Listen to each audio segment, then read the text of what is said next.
Good morning, good evening, and welcome to the International Forum on One Korea.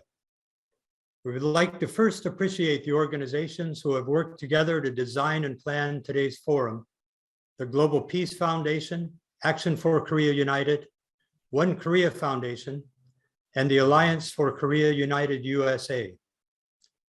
This 2022 forum theme is U.S. ROK Alliance for a Free and Unified Korea. I am John Dixon, Senior Advisor for the Global Peace Foundation.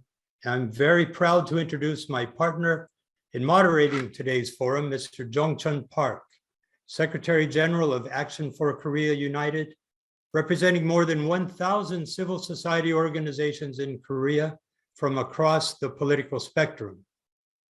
We appreciate your important work and the remarkable foundation built through Action for Korea United. Greetings, Mr. Park.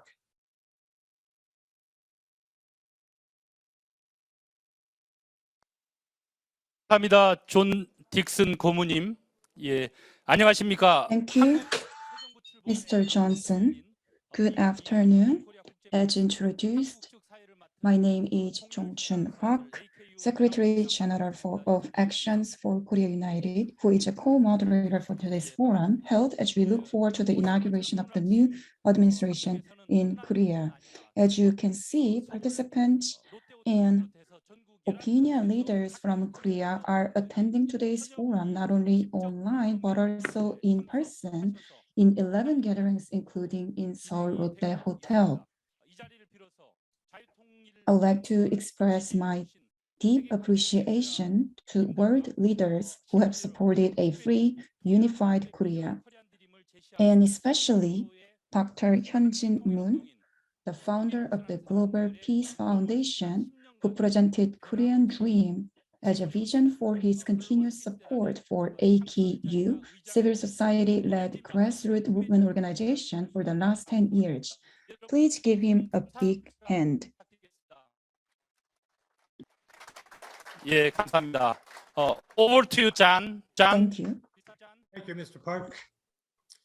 With the election of conservative Yoon Suk-yeol as the next president of South Korea, North Korea's reactivation of missile tests and potential nuclear tests, Russia's invasion of Ukraine, and the intensifying U.S.-China relations, this Korean peninsula remains a crucial global challenge. This timely forum convenes prominent experts and policymakers from America and Korea to comprehensively address strengthening the U.S. ROK alliance for a free and unified Korea as the ultimate solution to the security crisis and as a catalyst for regional peace and development. Though this forum is built around a bilateral relationship, participants have registered today from over 70 countries, proving the regional and global significance of solving the Korea challenge. We'll keep our introductions brief this evening, but please read the biographies of today's presenters and follow them as they represent cutting-edge perspectives for exploring and framing the future of the peninsula and Northeast Asia. This 2022 edition of the International Forum on One Korea will commence with opening remarks from the conveners. We'll first invite the person who has been steering the Global Peace Foundation since its inception, building broad international support for a Korean-led effort for a free and unified Korea. Please welcome the International President of the Global Peace Foundation, Mr. James P. Flynn.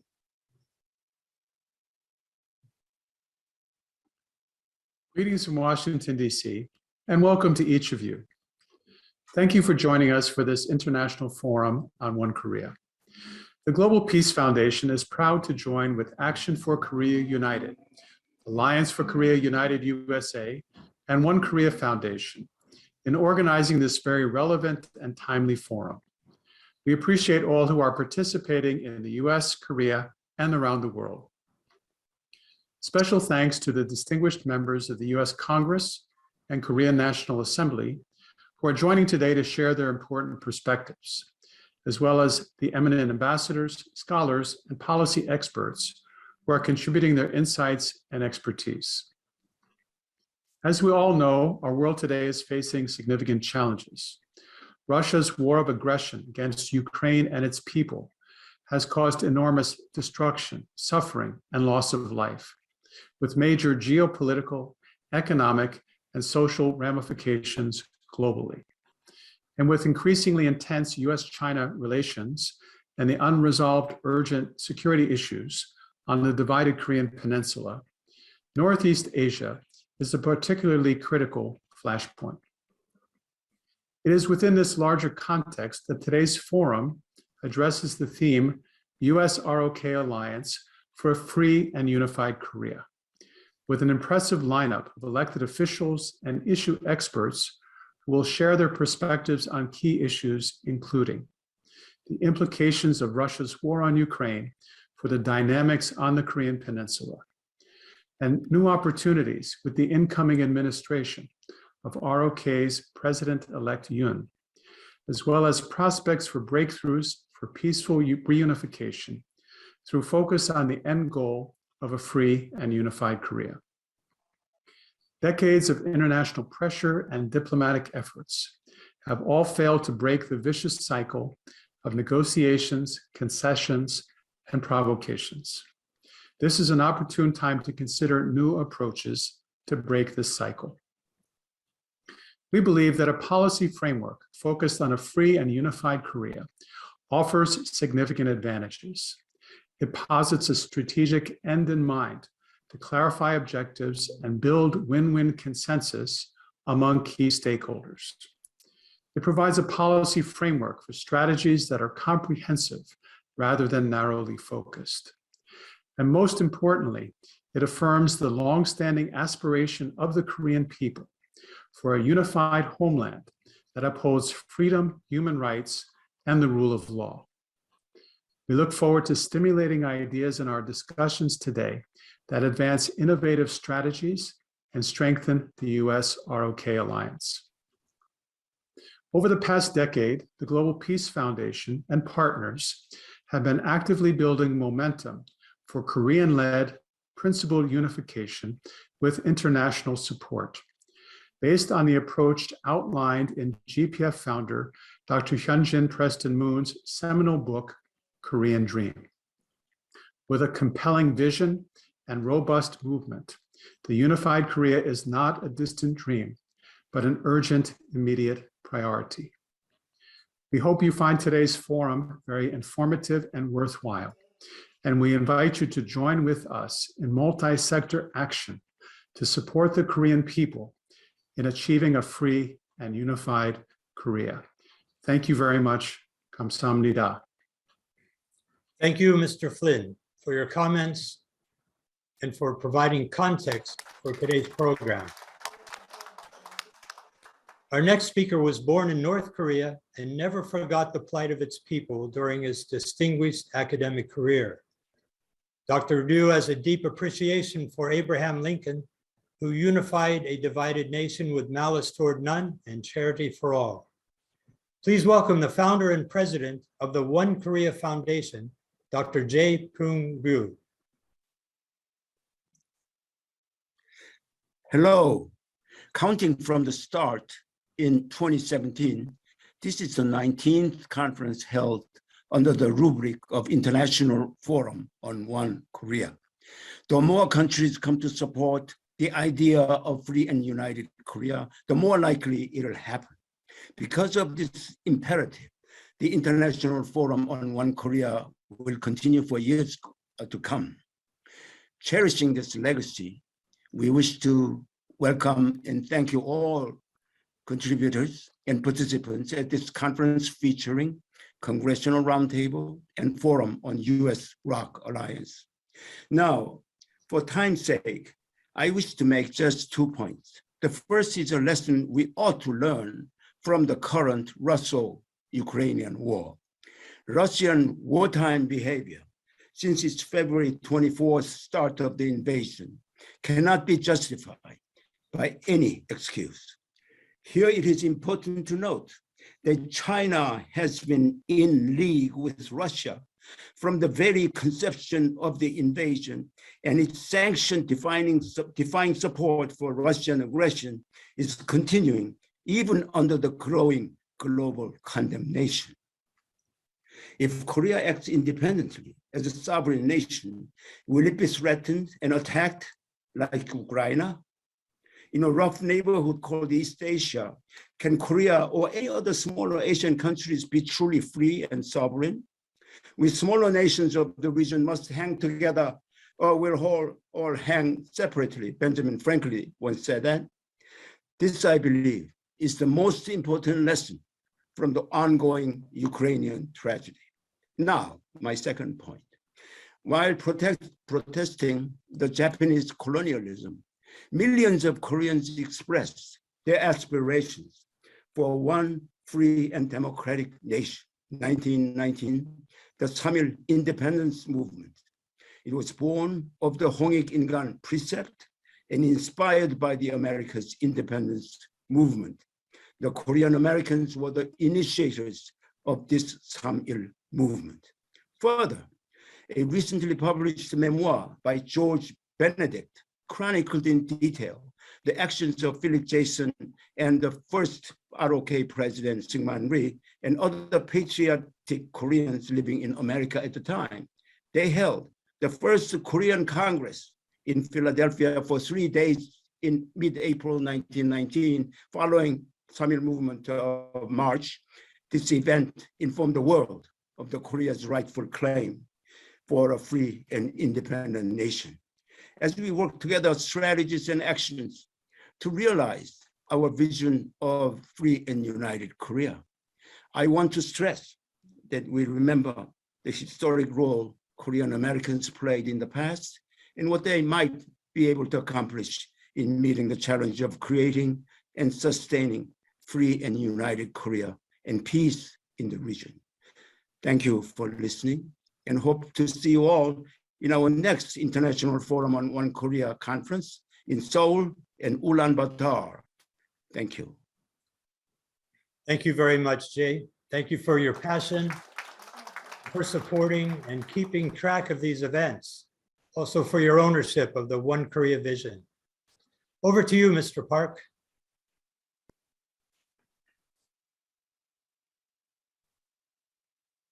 예, 땡큐 잔. 땡큐. 이번 순서는 한국 Our 측을 next speaker is from the Korean side. 듣는 순서가 되겠습니다. 오선 국회의원과 또 민주당 We 원내대표를 will have Honorary Jong-geol Lee, a fifth-term former ROK National Assembly member and a standing chairman of Korean Council for Reconciliation and Cooperation. Please give him a big hand.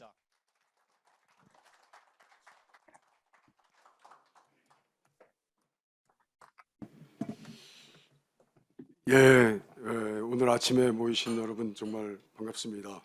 Greetings to you all. 저는 자유통일, Today, 포괄한 I would like to talk about a free and unified Korea. 9월 19일 평양 For my opening remarks, 150,000 residents gathered in a stadium in Nungla province in Pyongyang on September 19, 2018.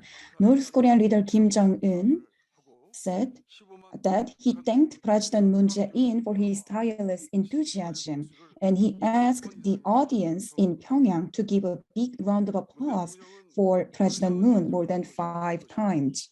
President Moon Jae-in solemnly declared a new era of peace, saying that there will be no war, and he proclaimed the principle of national self-determination, which means that the destiny of our nation can be determined by ourselves. And he promised that with North Korean leader Kim Jong-un, we will bridge the severed inter-Korean ties and advance a future of mutual prosperity and unification together. He also said that we devised concrete measures to completely remove any risk of military conflict and the fear of war, and also promised to leave behind beautiful mountains from Baekdu to Halla Mountains and rivers of our nation, where there is no nuclear weapon or no nuclear threat forever, to which 150,000 residents gave the 12th round of standing ovations. But since Hanoi summit ended without an agreement in February 27, 2019, the leaders of the North and South were left in a vacuum, unable to have brief meeting or dialogue. I vividly remember when I attended the groundbreaking ceremony of Daejin railway station in January 5th of 2022. It is along the northern East Sea, and it's the northernmost South Korean railway station, and the ceremony was the first public event of the year for President Moon Jae-in, and it was held in presence of several ministers. The construction of the railway station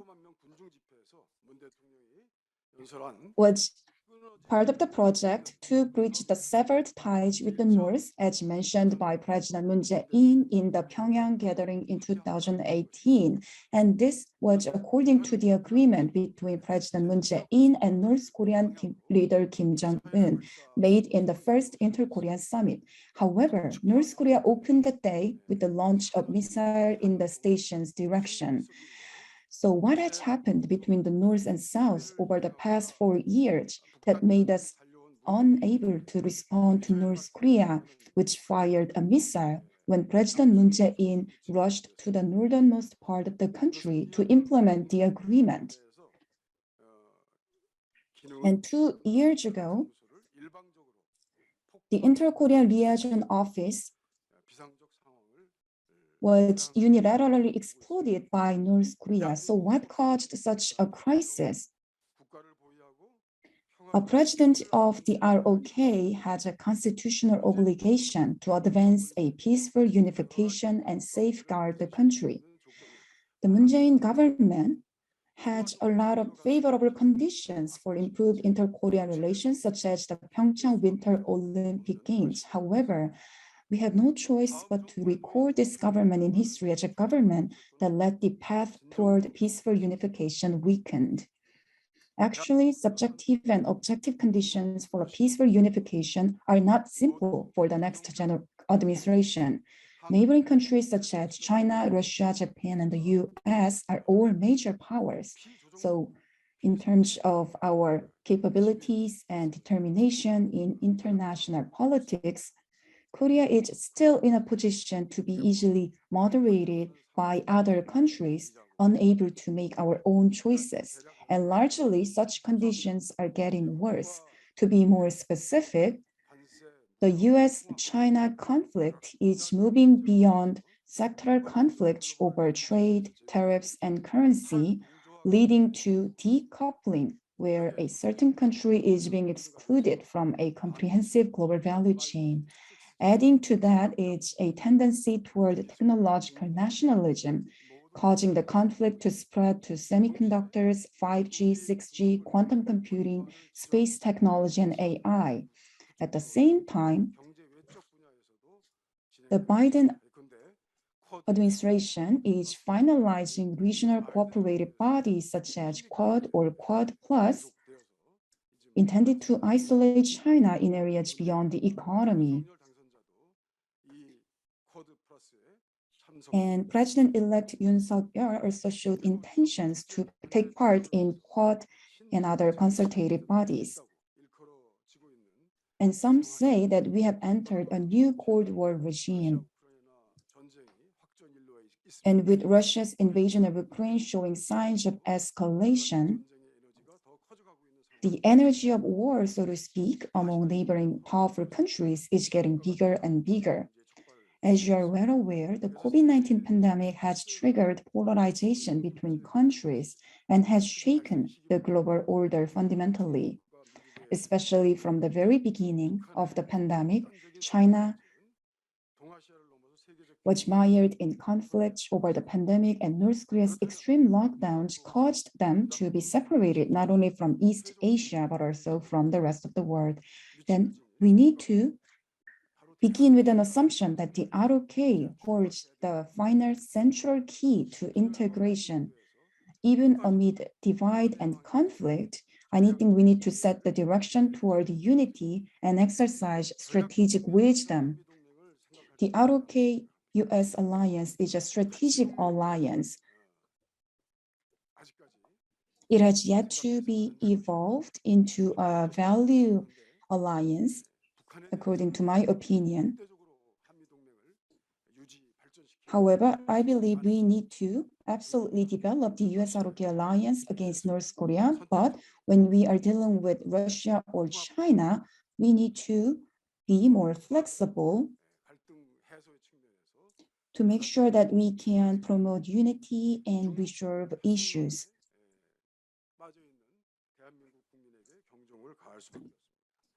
This is a wake-up call to Korean people who believe that relying on China is a good idea. Such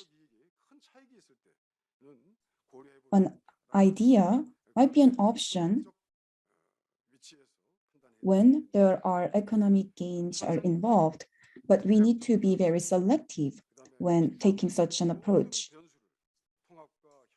And various factors should be considered, and various contexts should be considered in taking an approach toward China. We also consider that the awareness about the risk is quite asymmetric when it comes to China. Thank you for listening. 일제치하 온전한 자주 독립 국가 실현을 위해서 Honorary Jonggal Lee is actually a descendant of independence fighters who devoted their lives to realizing a free, independent nation. Thank you for presenting a vision for realizing a free, unified Korea. This brings us to the end of the opening program. I would also like to thank the organizers for putting together this historic forum with the aim of finding a strategic roadmap for a peaceful unification of the Korean Peninsula. John, Thank Mr. you. John. Thank you, Mr. Park. We will now open the U.S. Congressional and ROK National Assembly Roundtable. Last year, this international forum was held shortly after a new president and administration was inaugurated in the United States.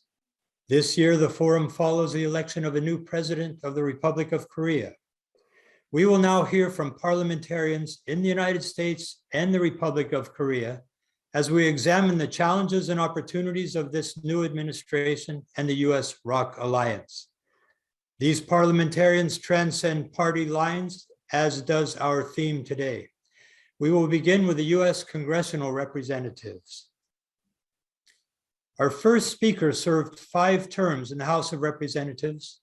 Honorable Don Manzullo was the chairman of the Asia-Pacific Subcommittee of Foreign Affairs and a veteran leader of several interparliamentary engagements around the world. He also chaired the Small Business Committee, and following his congressional service, he became president and CEO of the Korea Economic Institute of America.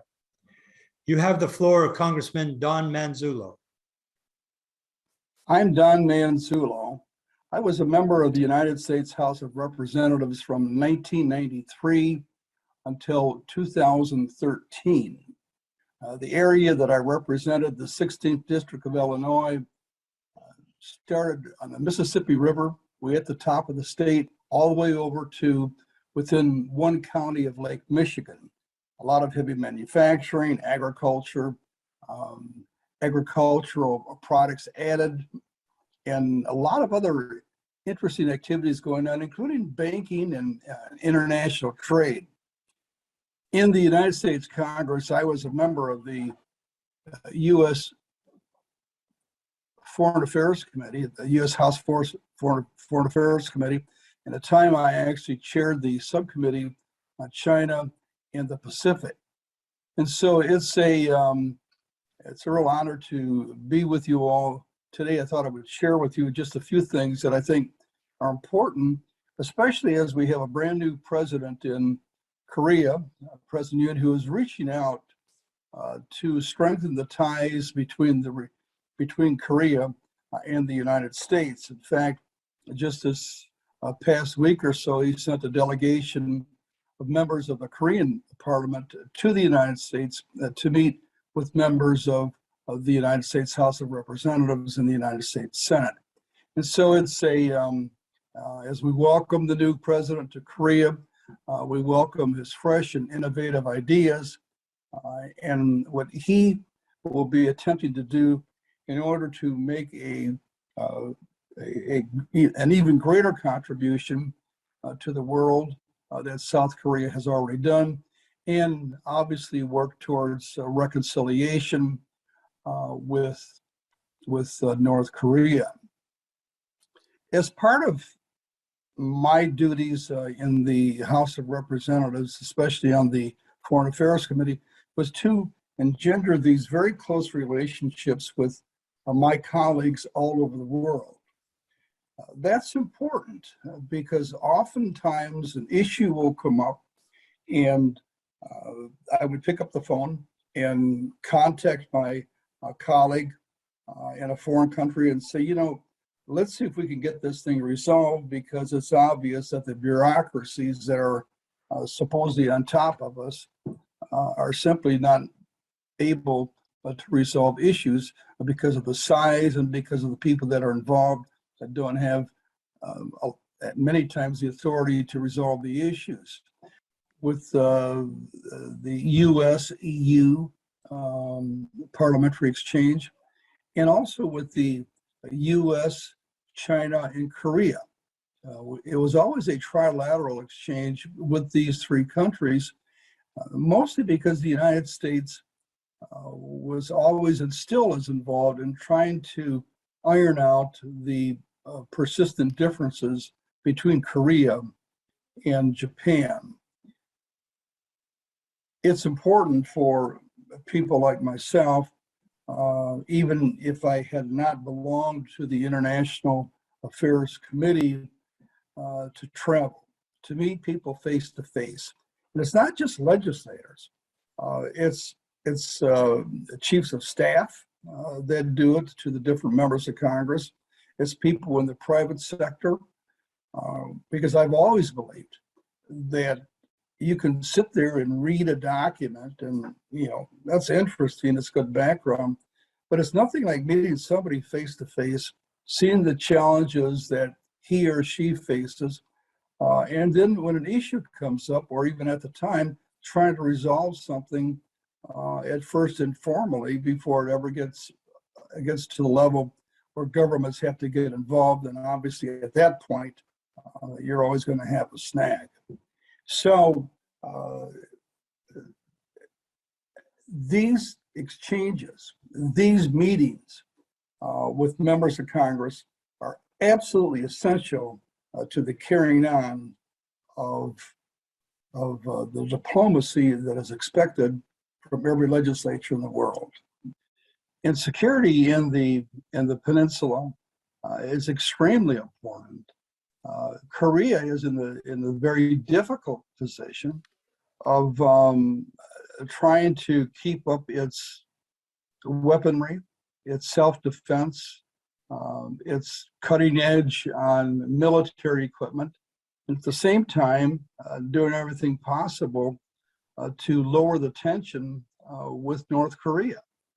I really don't know of any country in the world that has that double-edged challenge. A country that half the country, the northern part here, continues to threaten the southern half of the country. I like to think of it that way, as one country, because it's one people. And at the same time, the country to the south, South Korea, saying, look, we know we have a lot of differences, but there's a lot at stake here. It's the people that are at stake that are really suffering because of having a divided country. So South Korea has to do everything possible to bring about peace, if you want to call it that, with North Korea. At the same time, convince North Korea that extended exchanges, that interactions, that North Korea does not have to be afraid of South Korea, that North Korea has a lot to add to the peninsula in itself, especially in the area of minerals, and that the people of South Korea genuinely are interested in having a peaceful peninsula. a unified peninsula. So the challenges are there. And and now you have these challenges layered on top of Russia, Putin trying to be the new czar, to reunite Russia to where it was back in the 10th century. And these countries that bind together for the purpose of old alliances. This is a very challenging time for the folks of Korea. The new president is stepping up to those challenges very rapidly. And many of the people in South Korea, I'll be quite frank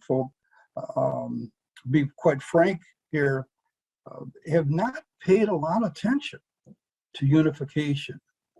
And that's easy to understand because the young people don't really know anybody to the north. You stop to think about it.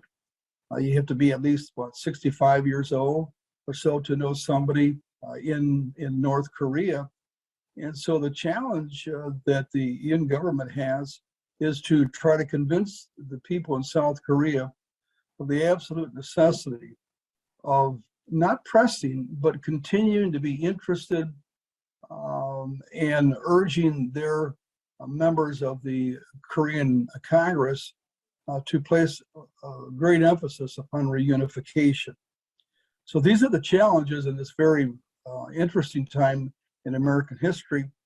And the way it started out now with the new president, I think we're going to be in good hands.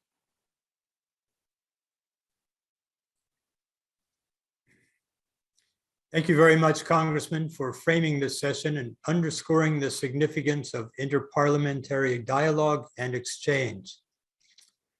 We're now pleased to introduce a leader serving his 10th term in office, a host to many visiting delegations of the Korean National Assembly, and Chief Deputy Whip of the House of Representatives. Congressman G.K. Butterfield, welcome.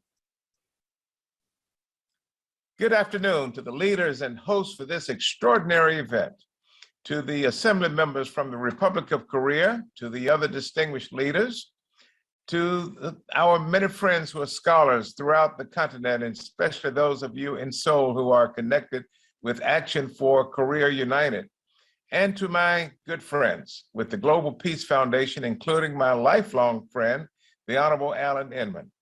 I bring you warm greetings from Washington, D.C. I am U.S. Congressman G.K. Butterfield. I represent North Carolina's 1st Congressional District. I serve in the United States House of Representatives. I am very, very pleased to greet you today and speak about the importance of the U.S.-Korea alliance. The ROK is all about achieving a free and unified Korea. Almost 70 years ago, the U.S. ROK alliance was formed. It was formed as the linchpin for peace and security and prosperity on the Korean Peninsula and throughout Northeast Asia. Our shared vision of democracy and human rights has helped to keep the peace and maintain order in the decades since. Today, the alliance remains the main security guarantor on the peninsula and a force for stability in the region. While the bilateral alliance remains solid, it must, my friends, it must be able to respond to new capabilities, respond to new challenges and new conditions. It is critical that we recommit ourselves to an ironclad alliance as regional security issues become much more complex. Newly presented challenges seem to reshape the globe, and the careless leader in North Korea, now in control of nuclear and ballistic missiles, continues to threaten Korea. It continues to threaten its neighbors and even the United States of America. And so we must also embrace new, innovative approaches to chart new paths toward a united and unified Korea. With the recent election of President-elect Yoon and the upcoming transition of leadership in Korea, this is a great opportunity to consider new thinking and new strategies. It was great to see that President-elect Yoon's delegation visited our White House at the beginning of this month to discuss North Korea and other security issues concerning the alliance. And so we must continue to envision new ways, brand new ways to deepen U.S. Republic of Korea bilateral coordination in common defense of the ROK, confronting the threats posed by North Korea's nuclear programs and missile programs. And we must address the intensifying U.S.-China relationship. Together, we must take on key global challenges, including climate change, including COVID-19 pandemic, including supply chain challenges, and certainly the ongoing Russian invasion of Ukraine. That is why I strongly support President Biden's vision to reinvigorate and modernize our alliance for a new era, and his full commitment to strengthening the alliance deterrence posture and keep pressing toward a denuclearized North Korea and a unified Korean peninsula. That is our goal. We must all keep pressing towards these goals. The new chapter in the U.S. ROK alliance could be key to solving the nuclear crisis of the Korean peninsula, and it can be a catalyst for sustainable regional peace and stability in one of the most diverse and consequential regions of the world. And so as I greet you today, I want to conclude by saying to you that I appreciate your friendship. I appreciate your participation in this forum and your enduring commitment to the common vision of our two nations for the Korean Peninsula. Your deliberations and collaboration on enhancing the U.S. ROK alliance are bringing us closer to the realization of peace, freedom, and stability on the Korean Peninsula, and indeed throughout Northeast Asia. I want to thank you, and have a good day. Thank you, Congressman Butterfield, for suggesting our recommitment to the ironclad alliance for security and recommending innovative approaches toward a unified Korea. We're now honored to recognize a legendary congressman serving one of the most diverse districts in America in his 13th term this year. Congressman Gregory Meeks is an institution in the United States and currently chairs the Committee on Foreign Affairs. Chairman Meeks wanted to be with us today, but his travel schedule didn't allow it. He requested that we read the following letter to the forum. To the International Forum on One Korea, dear conveners, delegates, and participants, thank you to the Global Peace Foundation, Action for Korea United, One Korea Foundation, and Alliance for Korea United USA for convening this year's International Forum on One Korea. I regret that I cannot be there in person, but I wish to extend my greetings to the organizers, sponsors, and all those gathered for this important and timely gathering to underscore the importance of the U.S. ROK Alliance. I have the distinct privilege of representing and serving a district with a vibrant population that represents the full diversity of America, including many constituents who possess deep ties to Korea. It is through my engagement with these constituents and my travel to the region over the years that I have come to marvel at the incredible transformation Korea has witnessed over nearly 7 decades of our essential alliance, an alliance that was signed in the year of my birth. Over this time, the Republic of Korea has forged ahead to become a leading democracy, a force multiplier for good in the global community, an economic powerhouse, and the linchpin for peace, stability, and prosperity in the Indo-Pacific region. Our enduring relationship is underscored by our shared values and strong people-to-people ties, and has allowed both of our democracies to thrive. This U.S. ROK alliance is vital for addressing the enduring and emerging challenges of our time, whether that be the ongoing global COVID-19 pandemic, climate change, or North Korea's nuclear ambitions and provocative behavior. The values and interests we share are further symbolized by the Korean government's stance to uphold the rules-based international order after Russia's illegal invasion of the Ukraine. While our alliance remains strong and capable, it is critical that we upgrade and evolve our alliance with the times. Emerging and never before seen threats and challenges require even closer cooperation and more sustained partnership to ensure shared prosperity and security in the years and decades ahead. This effort includes taking steps to deepen our trilateral cooperation with Japan, enhance plurilateral cooperation to keep the Indo-Pacific free, open, and inclusive, and strive towards the denuclearization of North Korea and a free and unified Korean peninsula. As our two great democracies work together, I look forward to working with the government of President-elect Yoon Suk-yeol, deepen the strong U.S. ROK alliance.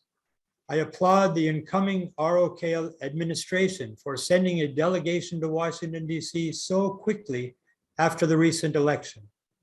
I was happy to welcome the Honorable Dr. Jin Park and the Honorable Tae Young Cho to Capitol Hill just 2 weeks ago.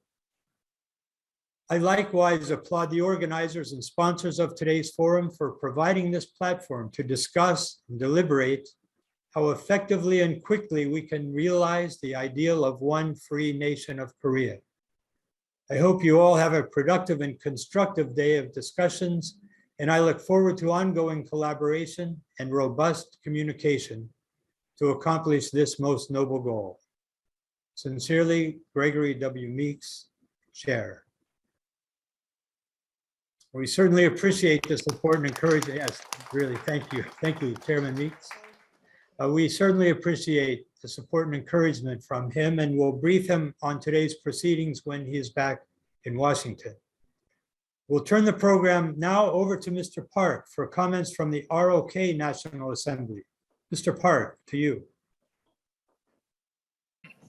예, thank you so much, John.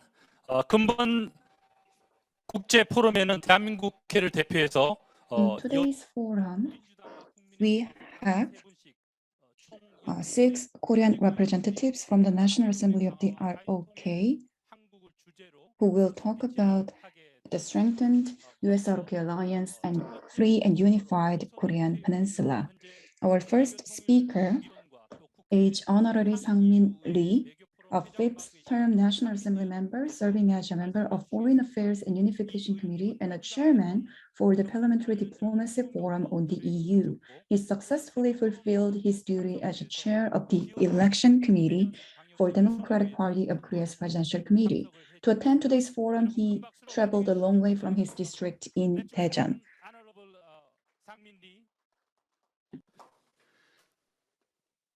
영어로 해야 되나요? 굿모닝 여기까지만 하겠습니다. Good morning, everyone. As introduced, my name is Sang-min Lee, a representative from the Democratic Party of Korea. My senior lawmakers who are gathered here and experts, as well as congressmen and women from the U.S. and South Korea, I am honored to be with you today. 말씀해 주십시오. I really think this is a huge honor for my family even. I'd really like to emphasize this fact. Let me be very brief and to the point in my talks, since the diplomatic landscape surrounding Korea is very complicated and changing rapidly. We actually, on the Korean Peninsula, are in a constant state of crisis, but that has even been complicated further, and resolving this issue will require the wisdom of the international community and the Korean Peninsula, as well as common efforts. 아직은 여당 소속이지만 곧 I 야당 am still part of the ruling party, but with the transition of power in Korea, I will be part of the opposition party.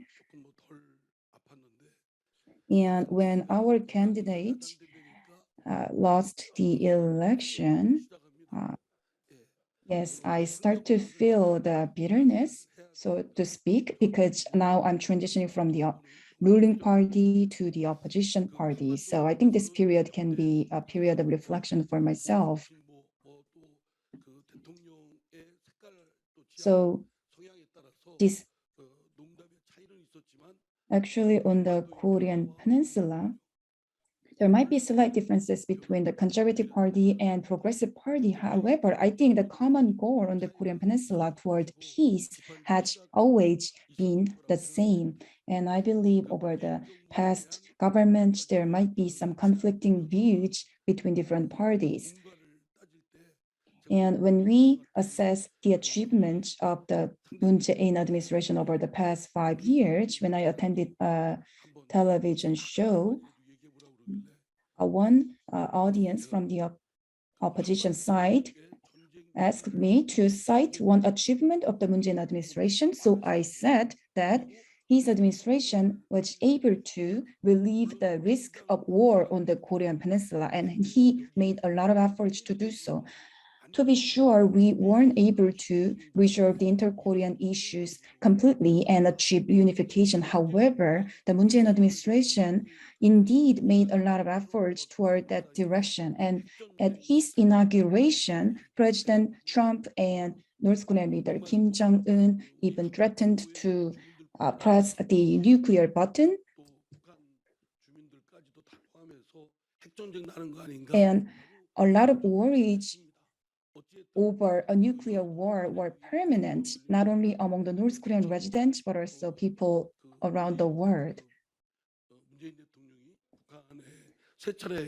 However, President Moon Jae-in was able to hold 3 rounds of talks, summits with North Korea, and there was a U.S. DPRK summit held as well. I think we came a long way.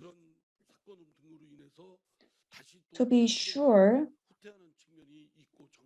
unexpected provocations have held us back and have offset some of our progress. However, we shouldn't be frustrated because of such setbacks, because we have faced a lot of setbacks and frustrations so far. However, every time we face such setbacks, we have gathered together and overcome such setbacks. So I think this is a process. So when we talk about the Korean Peninsula policy of the Moon Jae-in administration and his foreign affairs policies, I believe there would be some achievements as well as some setbacks. And as the Yoon Suk-yeol administration will take office soon,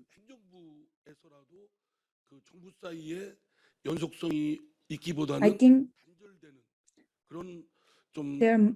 I'm worried there could be a discontinuation between the administrations, but I hope this new administration will not make such a mistake.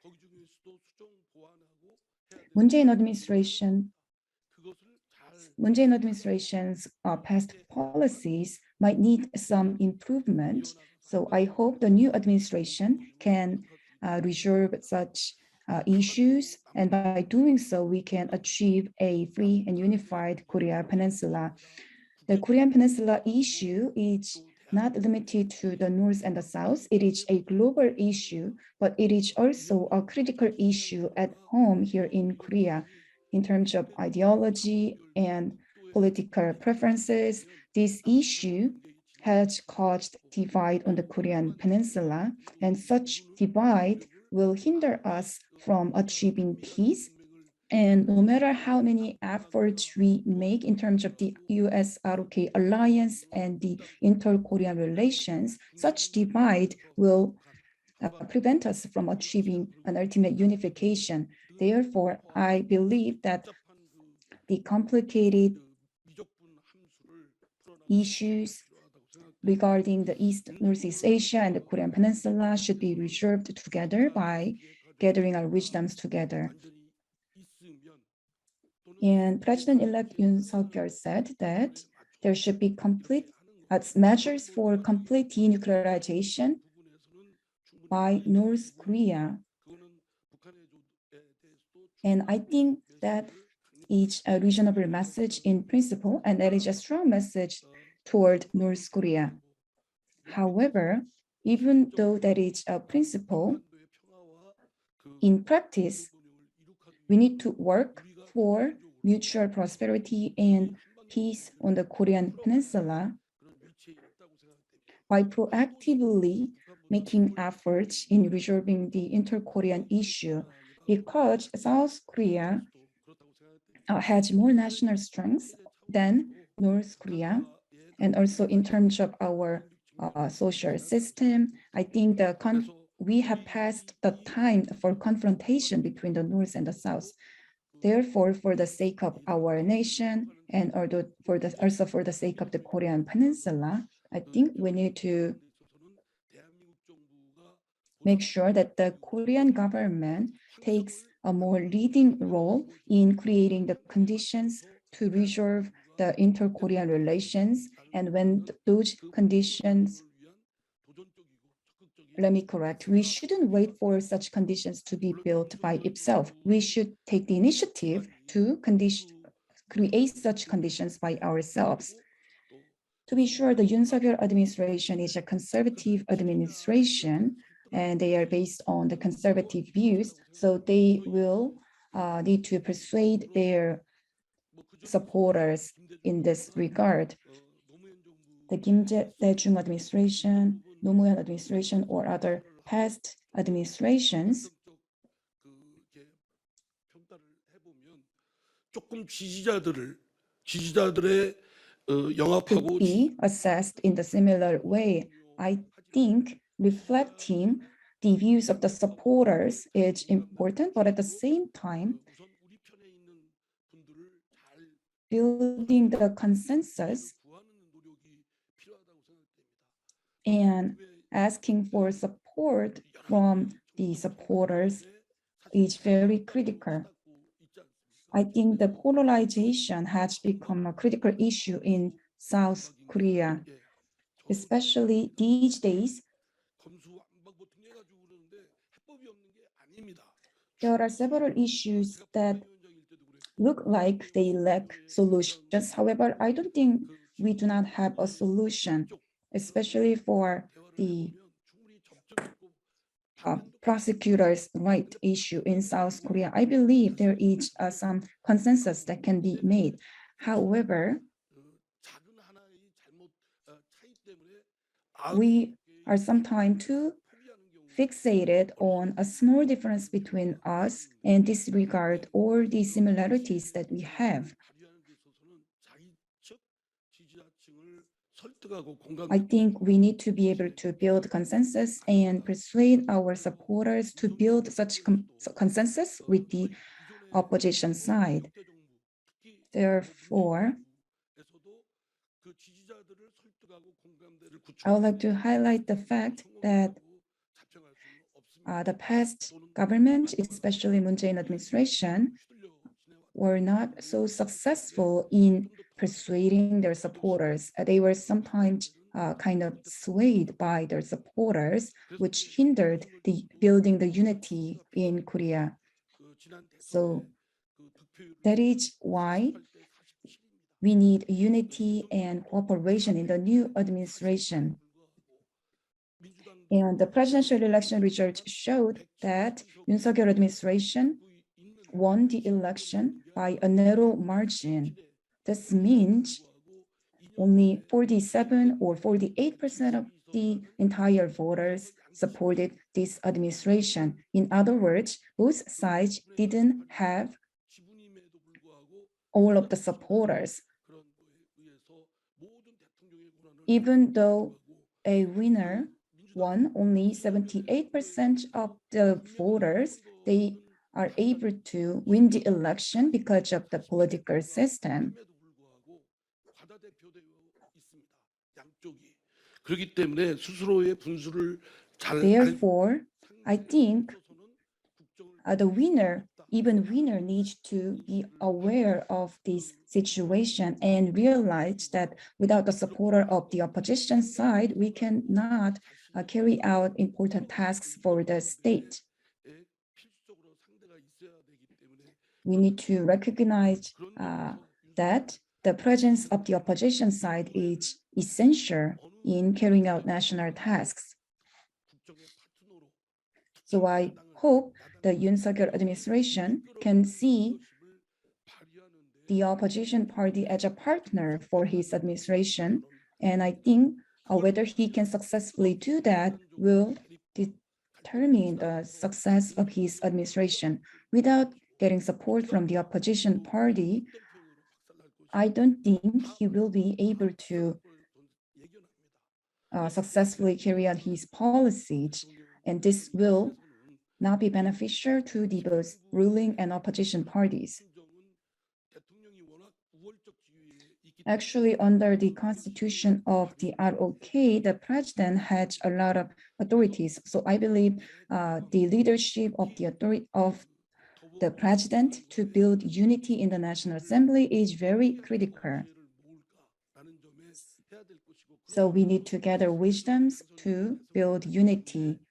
그 더불어민주당을 And right after the election ended, 와서 협력을 같이 좀 잘 하자라는 그런 그 퍼포먼스를 했었으면 그리고 또 I 그런 hope that it would have been better if President-elect Yoon Suk-yeol also made a visit to the leadership of the Democratic People's Party and asked for cooperation. 더 얼마나 좋았을까 바라보는 I hoped he could have 거라고 저는 생각합니다. asked for more cooperation from the Democratic People's Korea. 바라면서 이 I hope, at least hope that he can make efforts in that 바랍니다. 물론 이제 윤석열 sense going forward.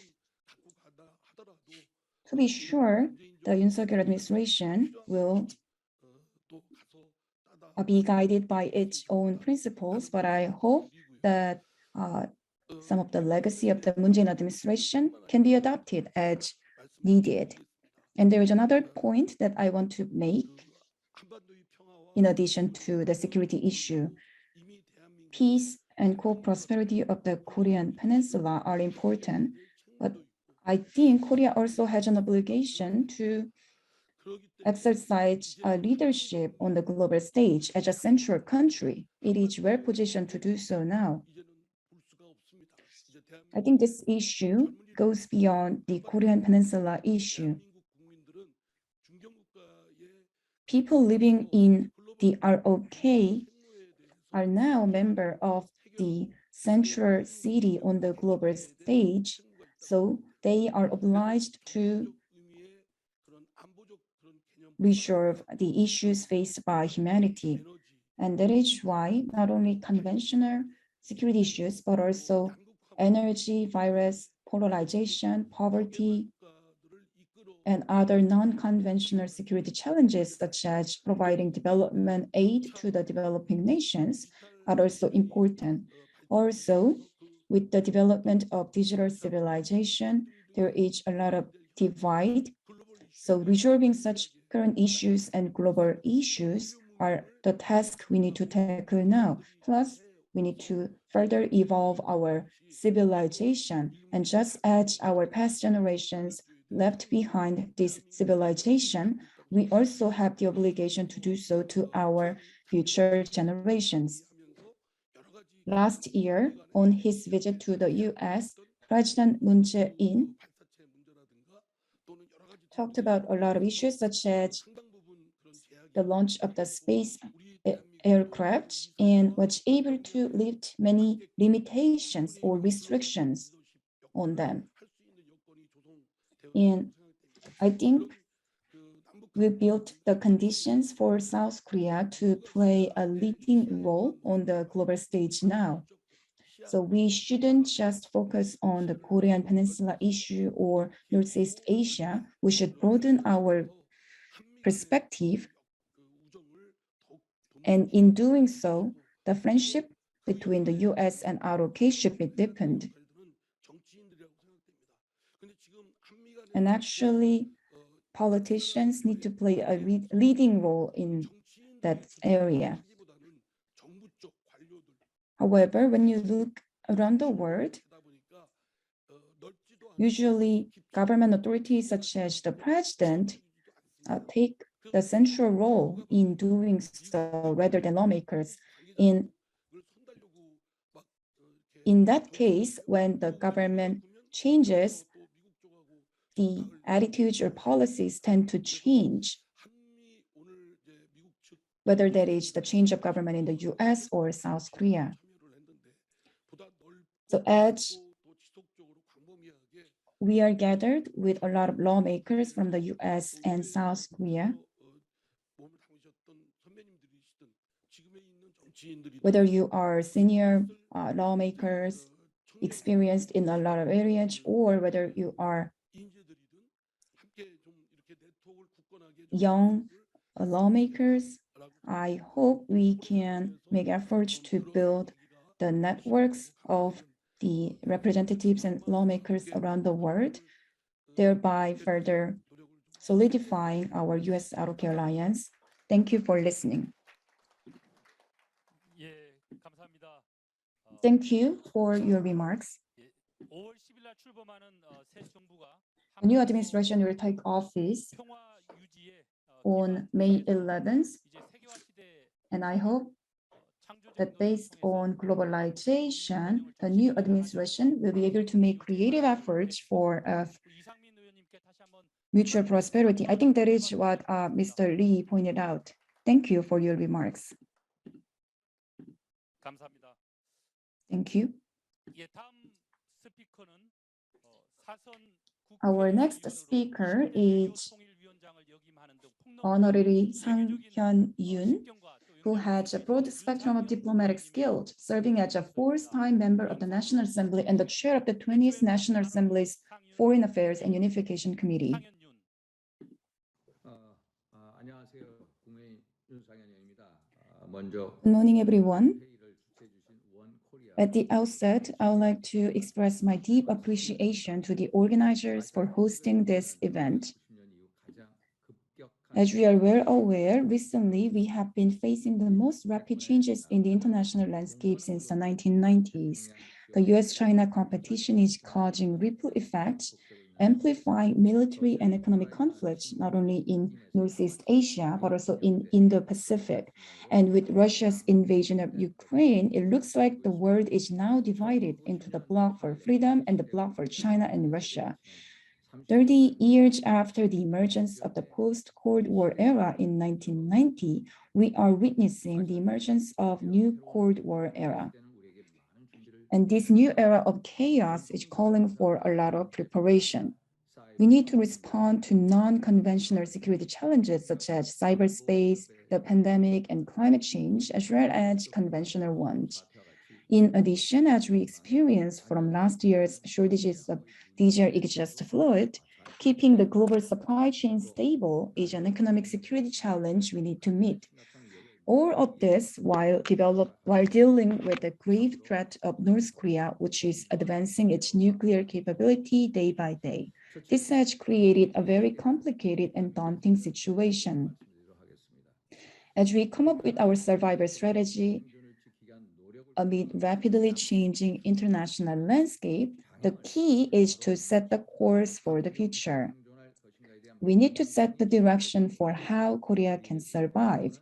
Otherwise, our diplomacy and security will drift and fall apart. Then, what should be our course for the future?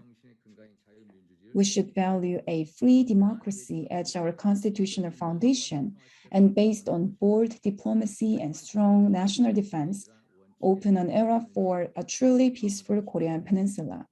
But I would like to ask whether we have been faithful to this principle for the last 5 years. As much as our relations with the North and China is important, we shouldn't have forgotten our values and national interests. Therefore, we need to be guided by our value of free democracy and expand global cooperation. Strengthening the U.S. ROK alliance, sharing values and interests, and working with the UK, EU, Australia, and Canada will be essential.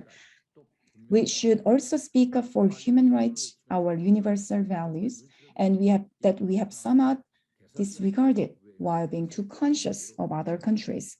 Talking about human rights but disregarding efforts to improving human rights situations in reality, not to offend other countries, is a hypocrisy. Moreover, we need to more actively cooperate with free world countries on economic and security fronts. We need to maintain the hyper gap we have in cutting-edge technologies, secure a supply of essential goods, and build a foundation for our businesses to survive. We shouldn't just hold on to the markets that exist today. We need to read global trends, predict potential challenges, and implement our survival strategy. In this sense, I think the importance of the U.S. ROK alliance cannot be emphasized enough. Lastly, the U.S. ROK alliance is forged in blood, as the two countries fought and bled together against communism to protect freedom. However, the U.S. is an invaluable friend to Korea, which has supported us in our outstanding economic growth. However, over the last few years, the U.S. ROK alliance has not been appreciated, and we were too conscious of North Korea and China. The U.S. ROK meetings between foreign affairs and defense ministers have been held since 2018, and the extended deterrence strategy and consultation group designed to respond to North Korean nuclear threat has also not been convened since January 2018. The U.S. ROK combined military exercises have been scaled back due to the Singapore-U.S. DPRK summit and the pandemic, and the implementation of various measures has also been delayed. In contrary, we made a so-called 3-no commitment to China regarding SAD issues, but in fact, President Xi never paid a visit to Korea during the Moon Jae-in administration's term. Unlike our expectations, he visited Pyongyang in May 2019, further strengthening its ties with North Korea. North Korea, on its part, is continuing its provocations, clearly indicating the failure of Moon administration's North Korean policy. Now it's time to reinforce the U.S. ROK alliance. We need to share our core values of freedom and democracy, market economy, rule of law, and human rights by strengthening our comprehensive strategic alliance. We need to broaden our scope of cooperation and work with democracies in Asia Pacific to build a free and open regional order together. As President-elect Yoon stressed, we need to pursue open cooperation to expand our common interests by participating in working groups for climate change and new technology under Quad. We can build broader foundation to safeguard our economy and security by doing so. Above all, broader and deeper ROK alliance can enhance confidence in the extended deterrence that the U.S. promised, so that North Korea will not take any reckless action. Advancing the U.S. ROK alliance can be instrumental in spreading our shared values, strengthening our security, and solidifying economic security. Advancing its nuclear capabilities, North Korea is openly making provocations, as evidenced by hypersonic missile tests and ICBM tests. Moon Jae-in administration's peace process has utterly failed. A unified Korean peninsula we aspire to seems distant. Now, it's time to take a long-term approach to the inter-Korean relations. We need to affirm our stance when necessary, leading North Korea to a right path. North Korea should talk about complete, verifiable denuclearization. Denuclearization is a prerequisite to fundamental changes in the inter-Korean relations. Without it, no matter how many end-of-war commitments or peace declarations are made, there would be nothing more than paper. To be sure, we need to leave the door open to dialogue to manage risks. Therefore, even before complete denuclearization, we should come up with concrete measures for aid and cooperation with North Korea in line with the tangible progress in denuclearization. Humanitarian aid for North Korea should be provided according to the needs of North Korea, independently of the political situation. Such policy is a normal North Korean policy. Unification might look like a distant future, but we still need to normalize our relations with North Korea and lay the foundation. To be sure, the U.S. ROK alliance is not a cure-all, especially harsh reality of the international relationship teaches us that unless Korea builds its strengths by itself, it will face a grave consequence. So we need to reinforce our own national defense capabilities. However, the U.S. ROK alliance will play a huge role in managing the changes in the international landscape and threats from North Korea. I would like to once again thank you all for giving me this great opportunity to speak to you today. And I'd like to thank One Korea, International Forum on One Korea, for giving me this opportunity. Thank you. 예, 감사합니다. 굳건한 안보의 토대 위에 한미 동맹과 또 글로벌 Thank you, 협력을 Honorary Sang Hyun, for offering your insights on a roadmap toward a free and unified Korea through global cooperation based on the solid U.S. ROK alliance. Now, let me introduce Chairman Kwang Jae-lee of the Foreign Affairs and Unification Committee, who is also a third-term National Assembly member. 안녕하세요. 국회 외교통일위원장 이광재입니다. Good afternoon, everyone. 동맹의 진화를 위한 At the outset, I'd like to say that I really admire your endeavors to upgrade the U.S. ROK alliance. To that end, I would like to talk about a few challenges to meet for the new U.S. ROK alliance. To upgrade the U.S. ROK alliance, we need strong consensus among us. We need a protocol to form such consensus. In practical sense, when we look at our foreign affairs system of Korea, I wonder we have a diplomat which worked for the U.S. White House, U.S. Department of State, or Pentagon, and networked there for over 10 or 20 years. Do we have a diplomat working in Washington or New York over a long period of time? We lack a system to have such officials in place. Second, we should ask whether we have journalists from major news agencies like Yonhap News or KBS working as a correspondent for White House or Department of State for over a decade or two. Do we have a system to enable that? The answer is no. We need to set up such a system. Third, how many lobbyists do we have in the US who have experiences of working with companies? Are we making professional efforts in that area? Such capability is still lacking as well. Next, I would like to talk about how it is important to move toward a technology alliance and from the security alliance. The NSC or the State Department of the US have and are building a system to look at climate change, technological area, cybersecurity, and finance all at once. How about our foreign ministry? How can we deal with digital technologies and climate crisis and energy cooperation? How can we build a technological alliance? And how can we build such a system within our NSC and Foreign Affairs Ministry? I think we need such a system to have a protocol for dialogue with the US. That is the next working level preparation that we need to make. Thirdly, I think we need to think about on what goals we need to make efforts toward in our US ROK alliance. We need to think about what Asia strategy we are pursuing.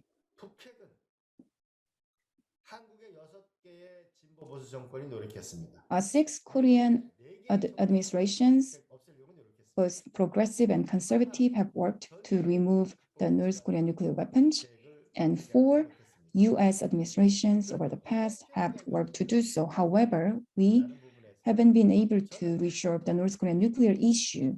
Then how can we do so? I think the US had a determination to lead North Korea toward an open society, just like it did with Vietnam. When you look at Vietnam, it even had a war with the US.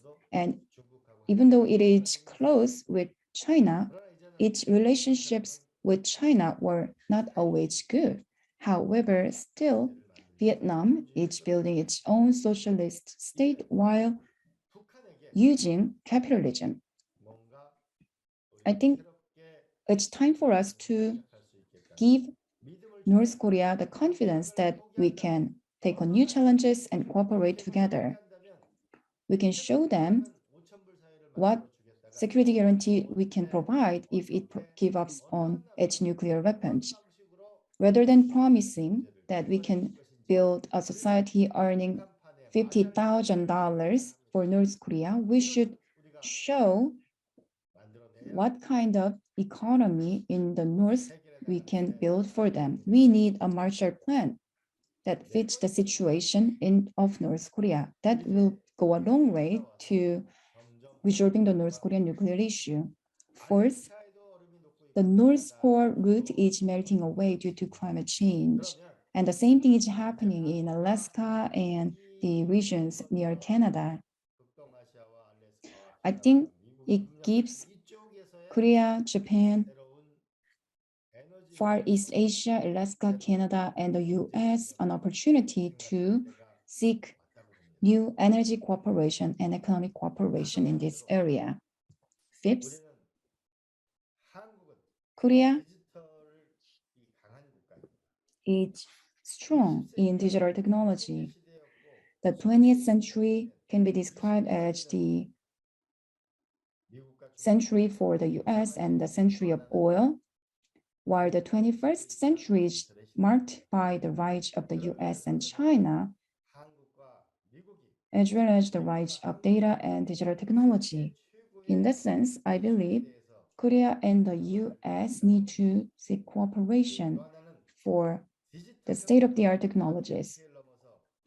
Another thing to mention is a digital agreement that goes beyond the U.S. ROK FTA. Digital pact or data pact should be executed among Korea, Canada, Australia, Japan, Singapore, and other countries so that they can make digital exchanges and usher in a new era. Moreover, the US and Korea can hold a world-renowned technology competition or renewable energy 100 energy contests. Such a digital technology contest can be held in Korea, bringing in a lot of youngsters from the US and Asia, enabling them to cooperate in this platform. When that happens, I believe we can make the US 기술 alliance 동맹으로 stronger 디지털 시대를 선도해 so 나가는 that this 동맹으로 technology alliance can help us lead the digital era. And lastly, I think the US and Korea can join forces, especially the think tanks from the two countries can join forces to hold an essay contest for university students around the world to deal with the issues humanity faces. Lastly, we need to build a country that garners respect from the rest of the world. The UN has a peacekeeping forces. I think now it's time for us to build climate crisis forces of the UN. In Southern Pacific Sea, there is a huge garbage patch the size of the Republic of Korea. And when there is a fire in Amazon, how can we deal with this issue? I think the climate crisis forces can be a good opportunity for us to resolve such issues. I think BTS and other such groups can be part of the climate crisis forces to make appeals to humanity about climate crisis, inspiring humanity with new aspirations and passion. I hope we can reflect on the past mistakes and keep up with the good work that we have done so far so that we can usher in a new era of digital technology, overcoming climate change together. Thank you. 예, 감사합니다. 북핵 해결을 넘어서 Thank you, Chairman, for addressing the need to build trust and prepare for the Marshall Plan for North Korea to resolve North Korean nuclear issue. He also talked about how we can resolve global challenges by making a leading role on the global stage. Thank you so much. Our next speaker is Honorary Tae Yong-jo, a member of the Intelligence Committee and Foreign Affairs and Unification Committee of the National Assembly, as well as chair of the People Party Korea's International Committee. He also served as deputy head of the U.S. ROK Policy Consultation Delegation sent by President-elect last March. Please welcome Honorary Tae Yong-jo.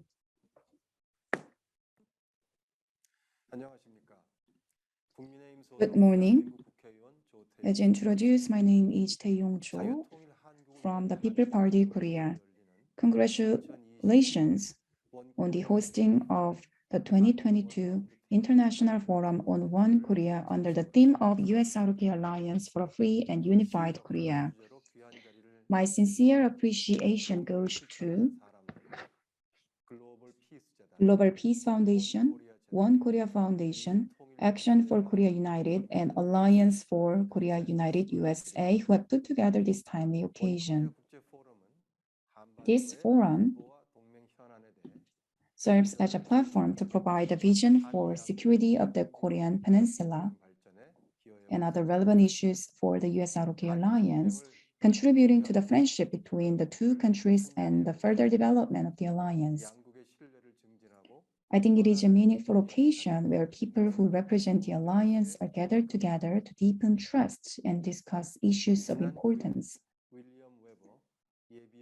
Last 9th of this month, retired Army Colonel William Weber passed away. He served in the Korean War as the colonel of the Airborne Regimental Combat Team, taking part in Incheon landing and Seoul recapture. And the bloody battle cost him his right arm and his right leg. After retirement, he served as the chairman of the Korean War Veterans Memorial Foundation, leading the creation of 19 statues for the Korean War Veterans Memorial. He dedicated the rest of his life to the U.S. ROK Alliance. I had a chance to visit Washington as part of the U.S. ROK Policy Consultation Delegation. Brigadier General Pyo Se-woo, defense attaché to the United States, visited Weber a few hours before his passing. I take consolation in the fact that he was able to hold Weber's hand and expressed his gratitude for his contribution and hard work, which became a farewell. I would like to express my deep gratitude and condolences to Colonel Weber and his family for their lifelong contribution to freedom and peace of Korea. Ladies and gentlemen, North Korean nuclear issues, missile provocations, and Russia's invasion of Ukraine are causing chaos worldwide, threatening the landscape on the Korean Peninsula. We should make sure that North Korea does not take advantage of the transition period and turbulent international landscape and make military provocations. By building extraordinary security readiness based on the solid U.S. ROK alliance, the inauguration of the new administration should be an opportunity for recovering trust and presenting new strategies to upgrade our alliance and deal with current issues. I hope this forum can help generate comprehensive discussions for unified Korea and stronger U.S. ROK alliance and present constructive solutions. I'd like to thank the distinguished guests again for taking part in this forum, and I wish you a resounding success. Thank you for listening. Honorary Cho served as the first Deputy Director of the National Security Office. Thank you for your remarks, where you highlighted a strategy to respond to North Korea's provocations through a stronger U.S. ROK alliance. Let me now introduce our fifth speaker from the Korean side, Honorary Yong-sun Lee, who is a member of the Foreign Affairs and Unification Committee and served as Senior Secretary to the President for Civil Society Affairs. Good morning, everyone. As introduced, my name is Yong-sun Lee, a member of the Foreign Affairs Unification Committee of the ROK's National Assembly.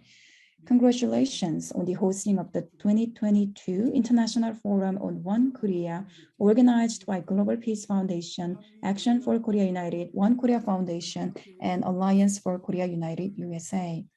I'm honored to take part in this forum with the U.S. and Korean representatives from both sides. Russia's invasion of Ukraine, which abruptly began in February, is still underway. And in January, we saw the North Korea resuming its missile provocation for the first time since the Spring of Peace in 2018, stirring up tensions on the Korean peninsula. In the meantime, Afghan refugees who entered Korea as special contributors last August are beginning to take root in the country with their children going to schools here. The Korean peninsula, Afghanistan, and Ukraine are similar in that they all served as a geopolitical buffer area of Eurasia. That is why these days make me think a lot about struggles people living with a constant geopolitical crisis face. Accelerating US-China strategic competition and Russia-Ukraine war are making the political landscape as uncertain and precarious as ever. The US-led international order that lasted over the 3 decades since the end of the Cold War is now at a critical turning point. At least there was a safeguard against conflicts between major countries during the Cold War, but now experts say that an all-out conflict between powerful nations might be a possibility. Larry Pink, CEO of BlackRock, the world's biggest private equity fund, said that the Ukrainian war following the COVID-19 pandemic marks the end of the 30-year-long globalization. In every aspect of the world order, including military, economy, and culture, cracks are surfacing.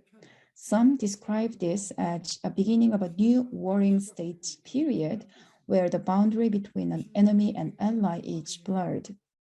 The Korean peninsula, which was left in an uncertain state after the Cold War ended, is in danger of being dragged into the center of the chaos once again. We are indeed walking on a thin ice. Maintaining peace on the peninsula is one of the most critical tasks for the new administration. But the Ukrainian war is having a huge bearing on the peninsula.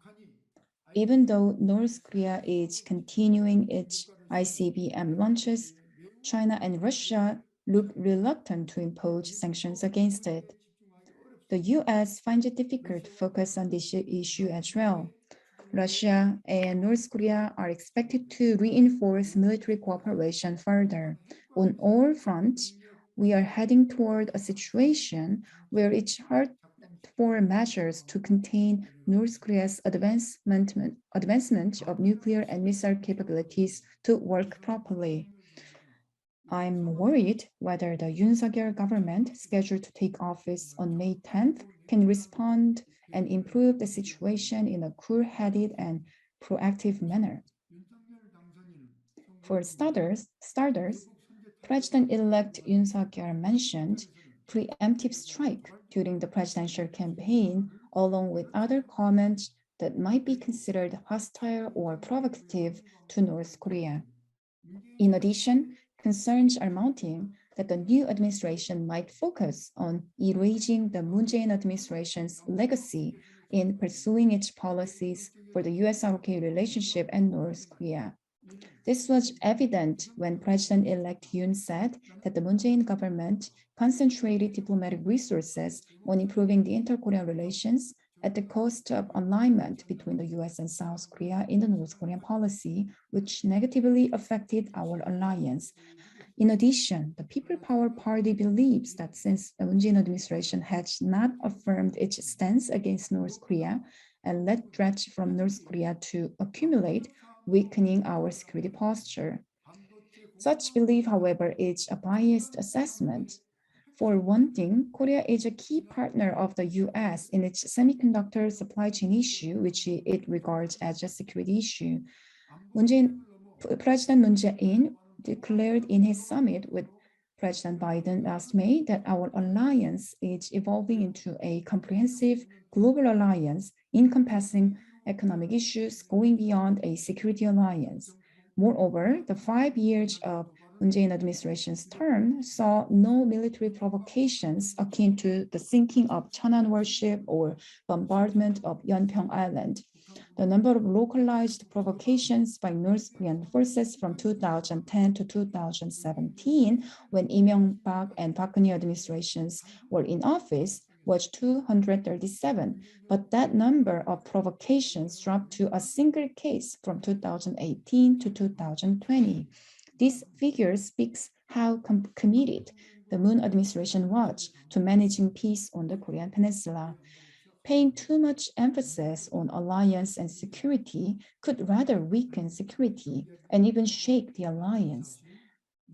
The Yoon Suk-yeol administration should pay heed to such advice. The global landscape is now moving toward the coexistence of new Cold War and hot war.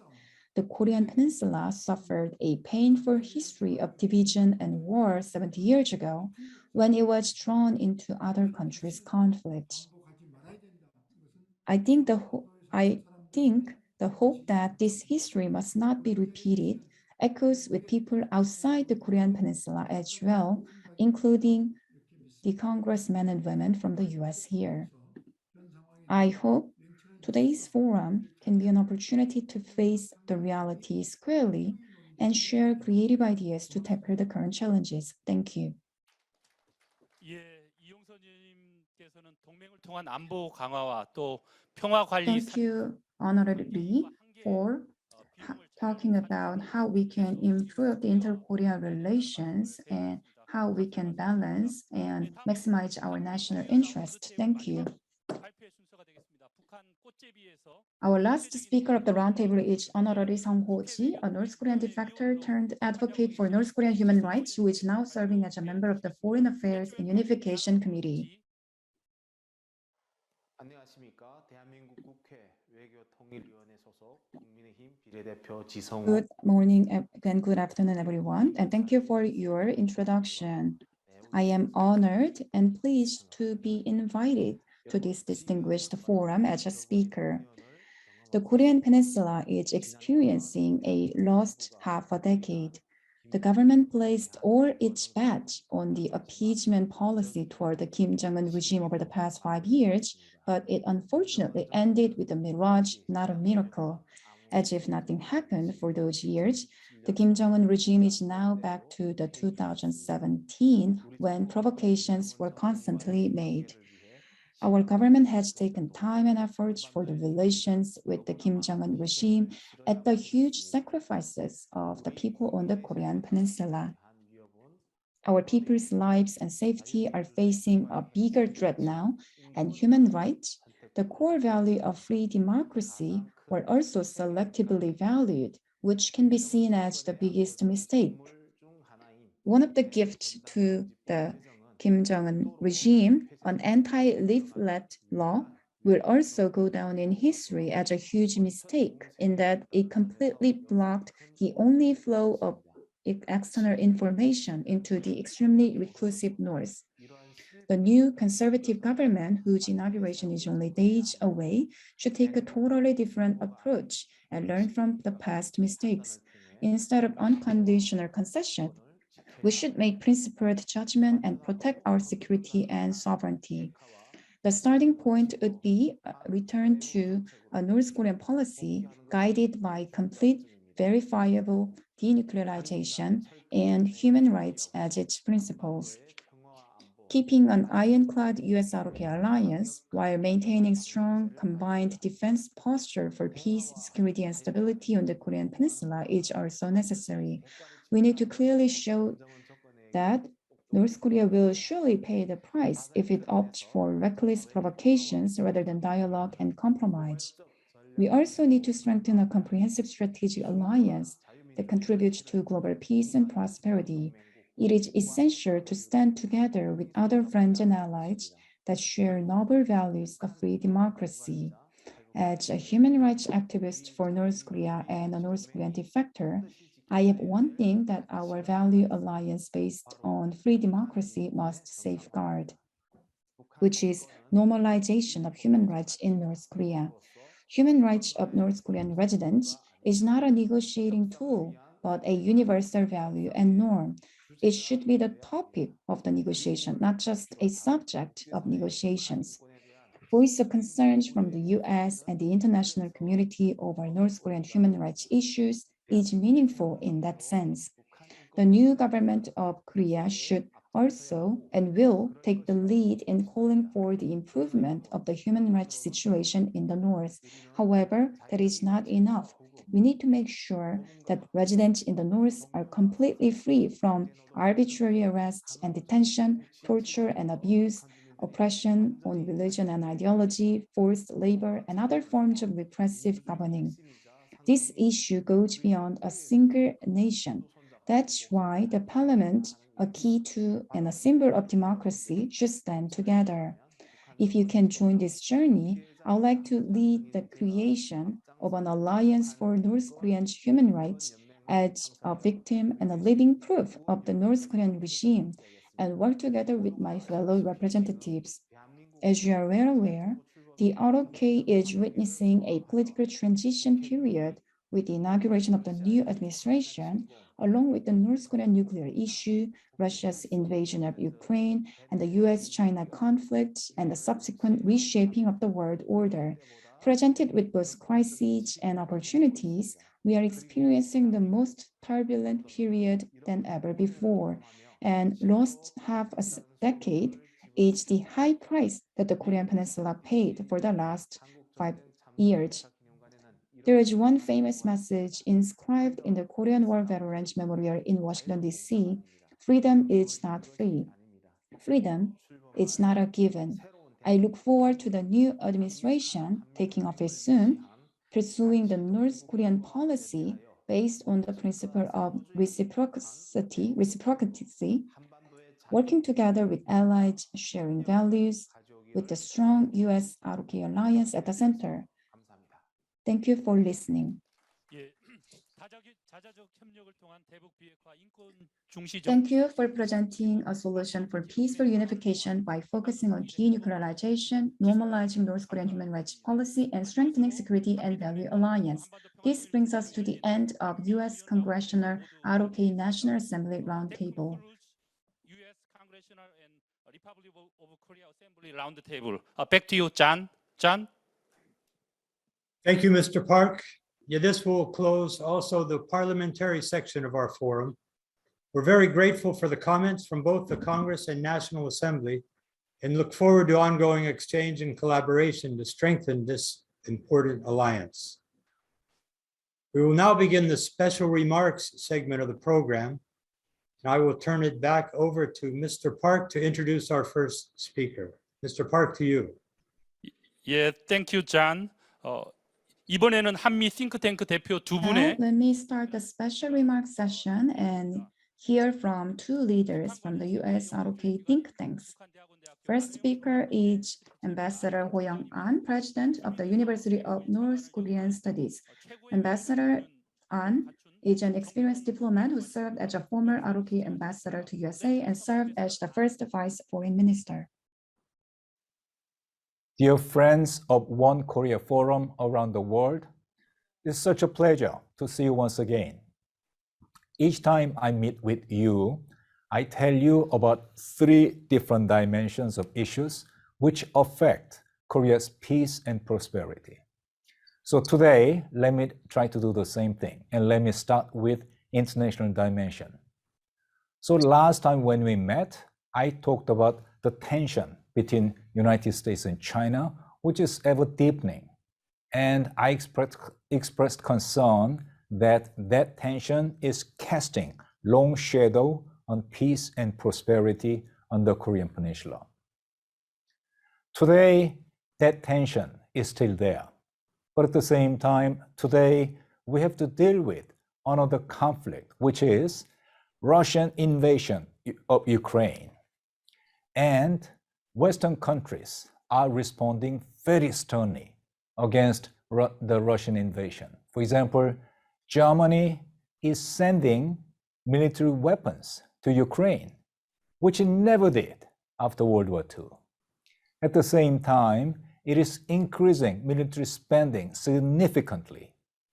And what is most surprising is these efforts of Germany, that is to say, sending military weapons to Ukraine and significantly improving strengthening military spending, that they enjoy support of 78% of German population, which is amazing. I mean, given the usual pacifist way of German politics, it is just amazing. What all of this means is this division, international division, is widening and deepening, which is very unfortunate. But at the same time, that in fact that is what is happening in the world today. So the question is, how do we respond? How Korea as a nation, we should respond to that? Some people are saying, well, as a matter of fact, we do not have to take a stand. We, in fact, could be responding in something called strategic ambiguity. We do not have to take a stand. We just take what is best for a narrow defined national interest. That is what some people believe in. But at the same time, I've long thought it doesn't work. Strategic ambiguity, in fact, it cannot work. Why? Because it will lead to Korea losing credibility with important actors in the international community. And what is important is, I think the newly elected president, Mr. Yoon, he understands that as well. He understands that as a matter of fact, strategic ambiguity is not an answer. Well, as a matter of fact, we must stand together with democracies around the world. I think that's what President-elect Mr. Yoon believes in, and then as a matter of fact, I support it. So let me move on to the second dimension. And second dimension is inter-Korean dimension. So beginning from January this year, then North Korea has been accelerating testing of all different kinds of missiles, different ranges, different types. So by now, it is perfecting its technology to attack any point in South Korea with something called short-range tactical nuclear weapons. But at the same time, it in fact is perfecting its technology to attack United States bases in Japan, in Okinawa and Guam with medium-range missiles, which in fact, we are concerned could be affecting US capability to come to Korea's assistance in case of emergency, security emergency on the Korean Peninsula. North Korea is even testing ICBMs, which it believes could be hitting any say state and any city in the United States. So that, in fact, it is what is happening in North Korea today.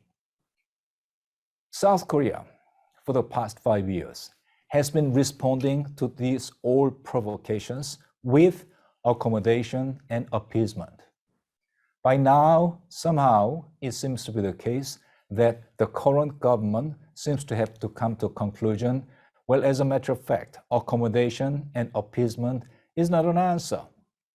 So I think that is the reason why on April 1st, General Seo, that is the Minister of National Defense, he came to attend the ceremony to inaugurate Strategic Missile Command. And there he said, well, South Korea is ready to wage preemptive strike against North Korea in case North Korea, there are clear signs that North Korea is on the verge of, well, attacking South Korea with missiles. That's a statement that General Seo made on April 1st. North Korea responded immediately. On April 3rd, North Korea responded with its usual invectives and threats. So threat was, well, only imbeciles would think about provoking nuclear state. Only imbeciles would think about provoking nuclear state. And then North Korea also threatened South Korean preemptive strike. It will lead to North Korea decimating the city of Seoul. So they were, say, threats coming from North Korea. 2 days later, North Korea came up with another statement. So it is on April the 5th. This time, North Korean statement was far softer and conciliatory. So what North Korea said on April the 5th was, well, as a matter of fact, our missiles, our weapons, they in fact are not aimed at South Korean compatriots. They, at the end of the day, are of the same people. How can we use them against the same people? I just listened to that and I said to myself, maybe North Korea thought its statement on April 3rd, it could have alienated important segment of South Korean population who believe in what North Korea says. Well, as a matter of fact, we have all these formidable weapons, but don't be afraid. They are not for you. Well, as a matter of fact, we are not going to use them. So you don't have to prepare with your own military assets. They are not meant for you. Well, as a matter of fact, that's what North Korea says. And then, well, the thing is, there are quite large number of people in South Korea who believe in that. And as I already said, North Korea, when it issued the statement April 3rd, maybe it began to think, well, by having said that, by saying, well, as a matter of fact, only fools, only imbeciles will attack nuclear state, or well, preemptive strike from South Korea would lead to North Korea decimating Seoul, then maybe they began to realize that, well, this kind of statement could be alienating those South Koreans who believe in what we say, when we say they are not in fact aimed at you at all. Now that in fact is a game being played between South and North Korea. So that in fact is a challenge for newly elected President Mr. Yoon as well. And I think he, in my mind, is ready to continue to engage North Korea in diplomacy. But at the same time, I think he in fact understands the situation so that he cannot be neglecting efforts to prepare so that, well, there will be no harm to the life and well-being of South Korean citizens. And I think that is the reason why he in fact emphasizes again and again about the importance of alliance with the United States. So having said that, let me move on to my third and last dimension, which is domestic politics in South Korea. In South Korea, as already said, there are a large number of people who in fact are ready to believe any of those conciliatory, say, statements being made by North Korea. So during the presidential campaign, then certain group of people were suggesting that, well, these are very important developments taking place in the international community today. And these are, in fact, very serious developments taking place in North Korea. But in fact, there have been certain groups in South Korea who, in fact, try to reduce all these developments into a kind of very simplistic binary formula. And that binary formula is, are you for peace or are you for war? Well, that in fact is a formula by which they in fact were suggesting, well, if anybody tries to suggest, well, look at all those highly threatening developments in the international community. Look at those, say, nuclear weapons and missiles being developed in North Korea. We must in fact brace ourselves against those developments. Well, those group of people, in fact, they were saying, well, are you for war And then they, in fact, were criticizing it as warmongering. And that, in fact, was what we often heard during the presidential campaign. But I have to tell you, very unfortunately, it was not only during the presidential campaign. We, in fact, continue to hear the same argument being advanced in Korea even today. So, as I already told you, well, I whenever I have an opportunity to speak with you, I talk about these three different dimensions: international dimension, inter-Korean dimension, and Korean domestic politics. And in my view, well, we have a newly elected president, Mr. Yoon, and he has to deal with these developments at the international level, at the inter-Korean level. And then I know that he, in fact, would be, well, in a sense, approaching them on a very principled position. But at the same time, I think one factor he has to take into consideration is this domestic political developments, which in fact could be seriously hinder his efforts to deal with all these developments taking place in the international politics as well as in inter-Korean relationship. So these are three dimensions of issues I wanted to share with you. But at the same time, the reason why I'm so glad to meet with you once again is because you, in fact, are enlightened group of citizens around the world. And then, with your understanding of what is happening in the world, what is happening on the Korean Peninsula, and what is happening within Korean political system, I think your enlightened understanding and your efforts will definitely lead to improving the conditions for peace and prosperity on the Korean Peninsula, as well as around the whole world. So thank you once again, and I very much look forward to having another opportunity to meet with you. And then today, we are meeting online, and then we have been doing it for the past 2 years, but I very much hope that soon enough, we'll be able to meet with each other in person. So until then, God bless you, and thank you so much. 예, 최근 한반도 상황이라는 복잡한 매트릭스를 통해서 Thank 평화 you, 건축 Ambassador An, for sharing your thoughts on the 경륜을 공유해 주신 안호영 대사님, 총장님, diplomacy and how we can achieve the unification. Yeah, it's great to see Ambassador On again and his 3 points. We're now excited to introduce the founder and chairman emeritus of the prestigious conservative think tank, the Heritage Foundation. Having authored many books on the subject and after countless visits, Dr. Edwin Fulner is a preeminent expert on Korea. He is also the chairman of the Victims of Communism Memorial Foundation. Please welcome Dr. Edwin Fulner. Greetings to my friends in Korea and around the world who have gathered for this international forum on One Korea 2022. Special thanks to the conveners, the Global Peace Foundation, Action for Korea United, One Korea Foundation, and the Alliance for Korea United USA.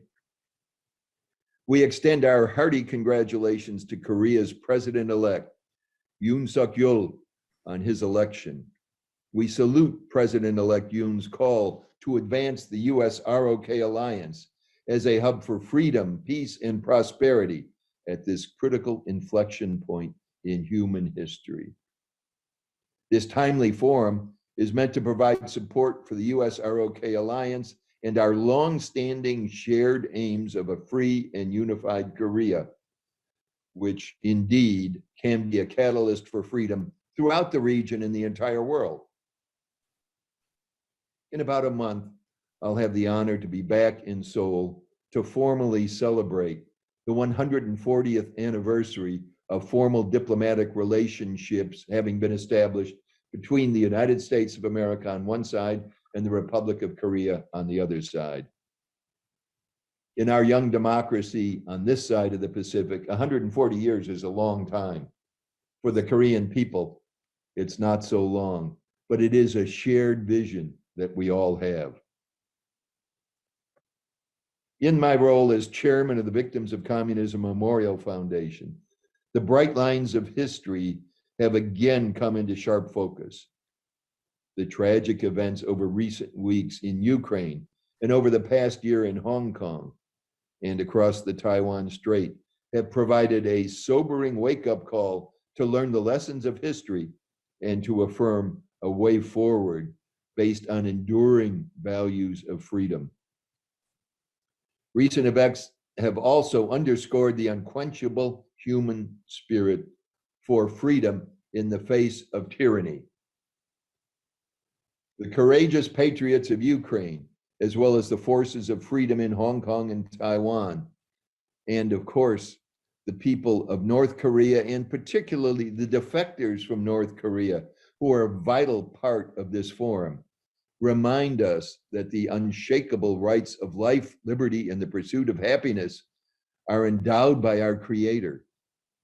We join them both in our prayers and in our shared work to advance the human cause of freedom in our time.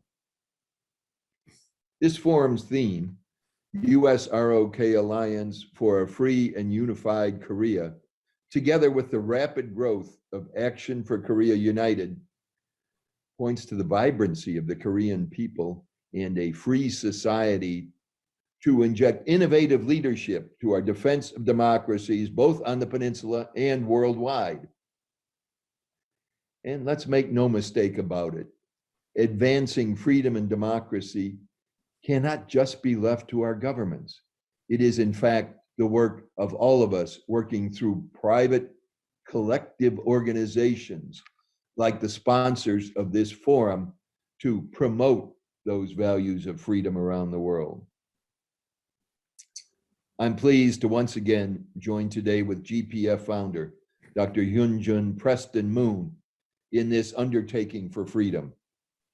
One of the most noteworthy and original aspects of his Korean Dream book is its emphasis on the importance of an overarching vision for a unified Korea and the principles that should guide that vision, and the need for a vigorous civil society to play a central role in pursuit of unification. I had the honor to write the foreword to Preston's book, and I noted his emphasis on the shared values of history and culture that have bound the Korean people together for thousands of years are still very prevalent as we look at today's real world. Korean Dream emphasizes the principle of Hangik Ingan, which means to live for the greater benefit of humanity, a principle that is associated with the very origins of the Korean nation. It highlights the need to move the pursuit of unification outside the exclusive sphere of government, to engage the support of the Korean people and cherished ideas of freedom it represents. Finally, as I have stated in person at past GPF forums, it remains my conviction that the bedrock of a successful civil society is belief in a divine being, and that this belief forms the basis for principled human interaction and the freedoms we all hold dear. And so today, I join and salute each of you in this shared task in support of the destiny of the Korean people to live in freedom and prosperity as one nation, furthering peace throughout Northeast Asia and throughout our entire world. Kamsahamnida and onward.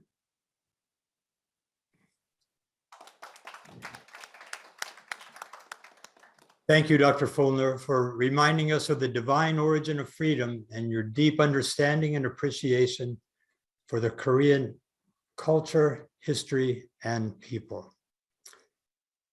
Now we'll move on to our program's keynote remarks. Dr. Hyunjin Preston Moon is the founder and leader of several international peace organizations and a recognized and knowledgeable thought leader on Korean reunification. He's the author of the national bestseller that you just heard about, The Korean Dream, A Vision of a Unified Korea, which articulates a vision for a reunification based on the aspirations of the Korean people. Born in Korea, he is the proud son of a family that has actively pursued Korean independence and unification for 4 generations. He is American educated, having majored in history at Columbia University and earned an MBA at Harvard, the Harvard Business School. His study of U.S. history has given him a deep appreciation of the importance of founding principles in the life of a nation. Dr. Moon's background gives him a unique perspective on Korea's future and its global significance for peace and development. Dr. Hyunjin Preston Moon has presented an innovative, vision-driven way forward on the Korean Peninsula. His approach has inspired a cross-sectoral, Korean-led but globally supported movement to advance the peaceful reunification of the Korean Peninsula. Let us now turn to the keynote address for this forum.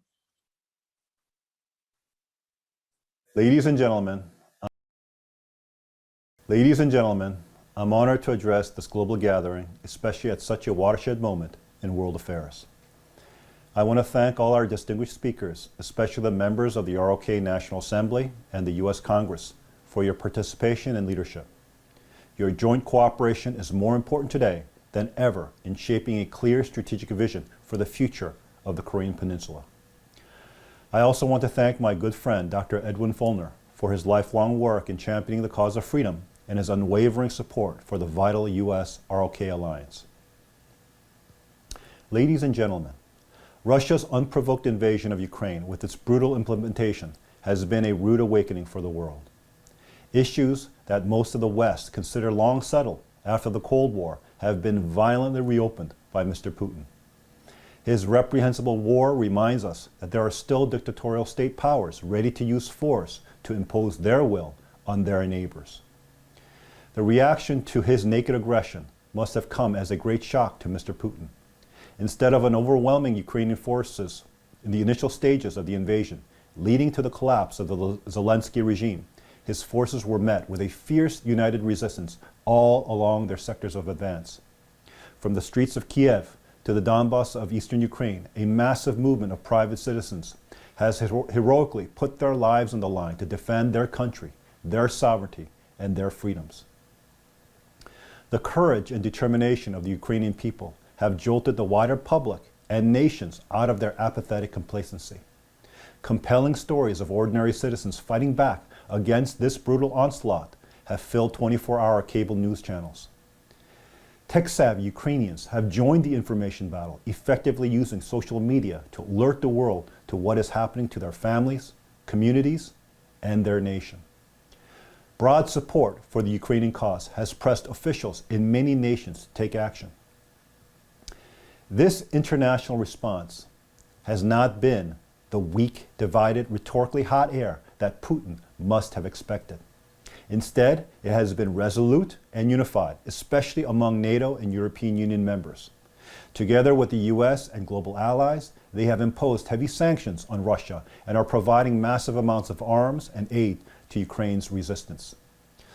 Earlier this month, UK Prime Minister Boris Johnson, in a daring show of support, walked the streets of Kiev in solidarity with Ukrainian President Zelensky.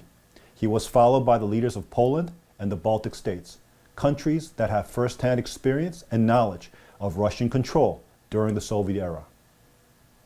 These leaders recognize that the Ukraine crisis is at its root about a clash of civilizational values, one of universal God-given freedom and rights versus that of statist totalitarianism.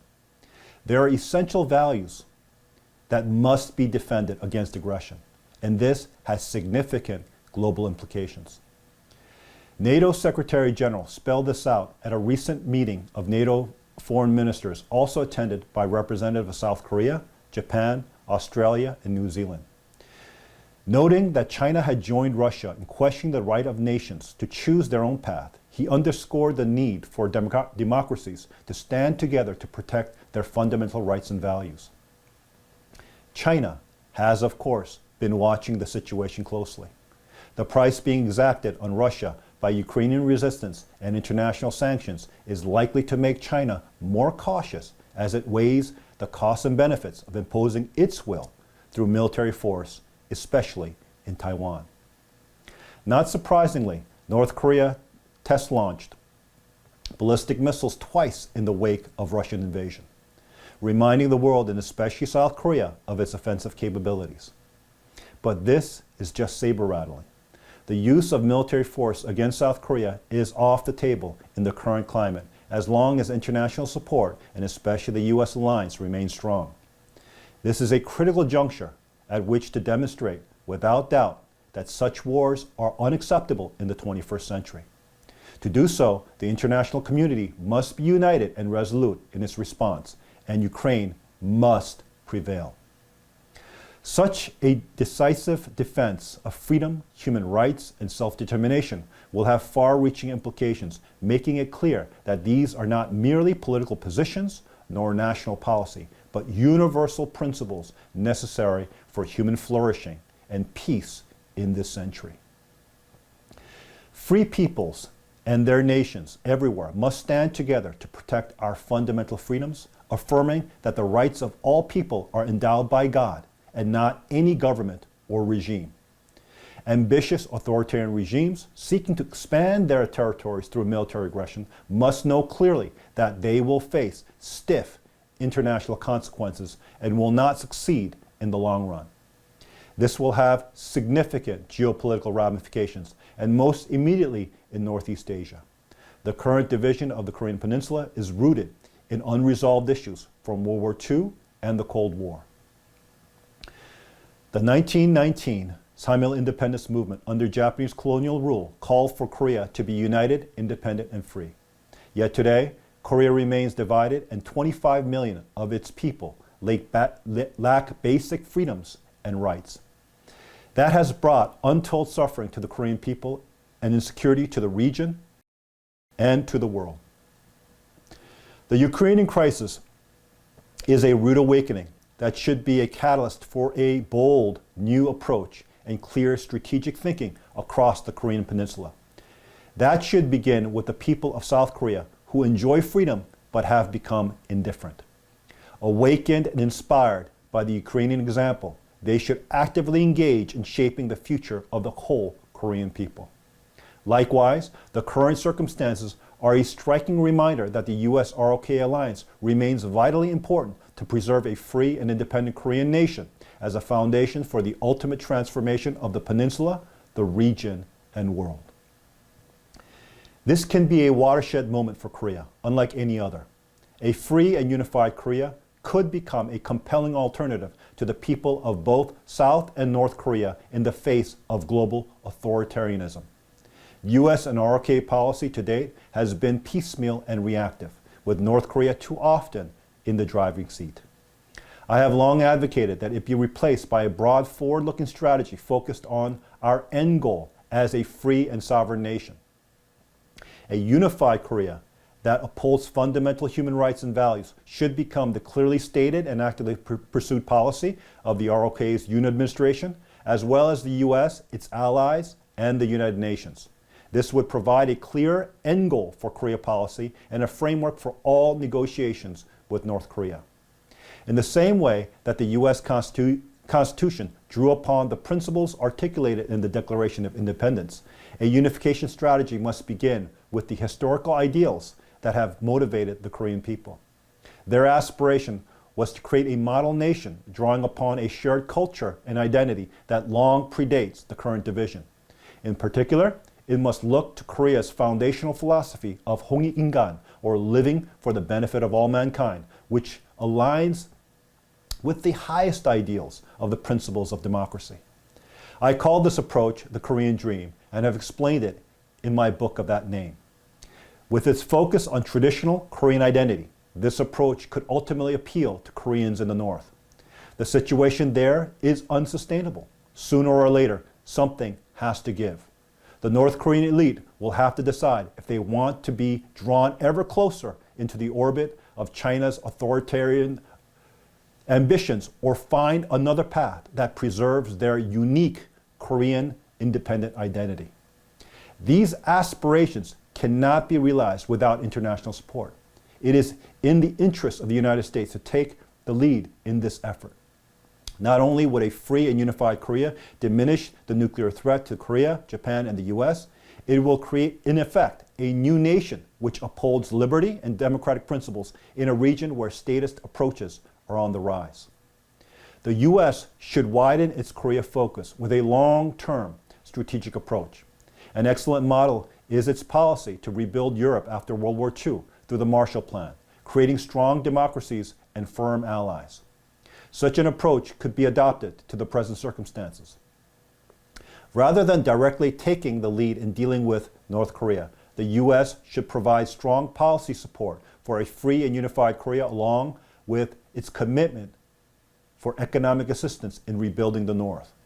South Korea, which the North has always tried to sideline in negotiations, should lead the process with American backing and strong regional support. Finally, great social transformation requires the active engagement of a broad public united in a pursuit of a common cause. Just as with the effort to stop Russian aggression in Ukraine, the movement for a unified Korea should marshal broad Korean and international public support expressed through active civic organizations and NGOs.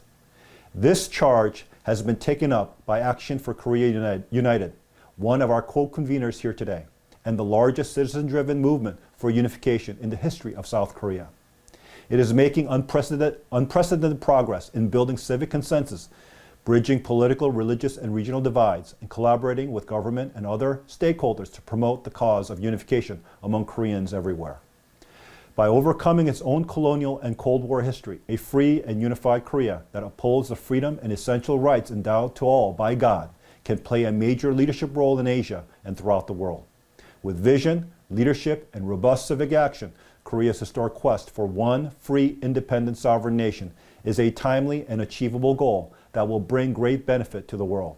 I believe each of my Korean compatriots in today's forum engaged in the Action for Korea United here and across the diaspora in America and around the world are ready to lead this effort. Now more than ever, we must stand together for the freedom and the fundamental rights of the entire human family. Let us seize this opportunity now in the 21st century to build together a history of freedom, peace, and well-being for all. Thank you very much for your leadership and commitment to this most important cause. May God bless you and your families.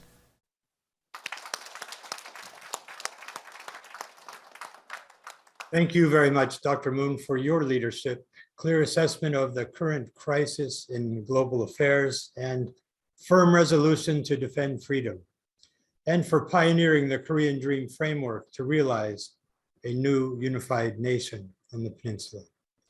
This closes the special remarks component of the 2022 International Forum on One Korea.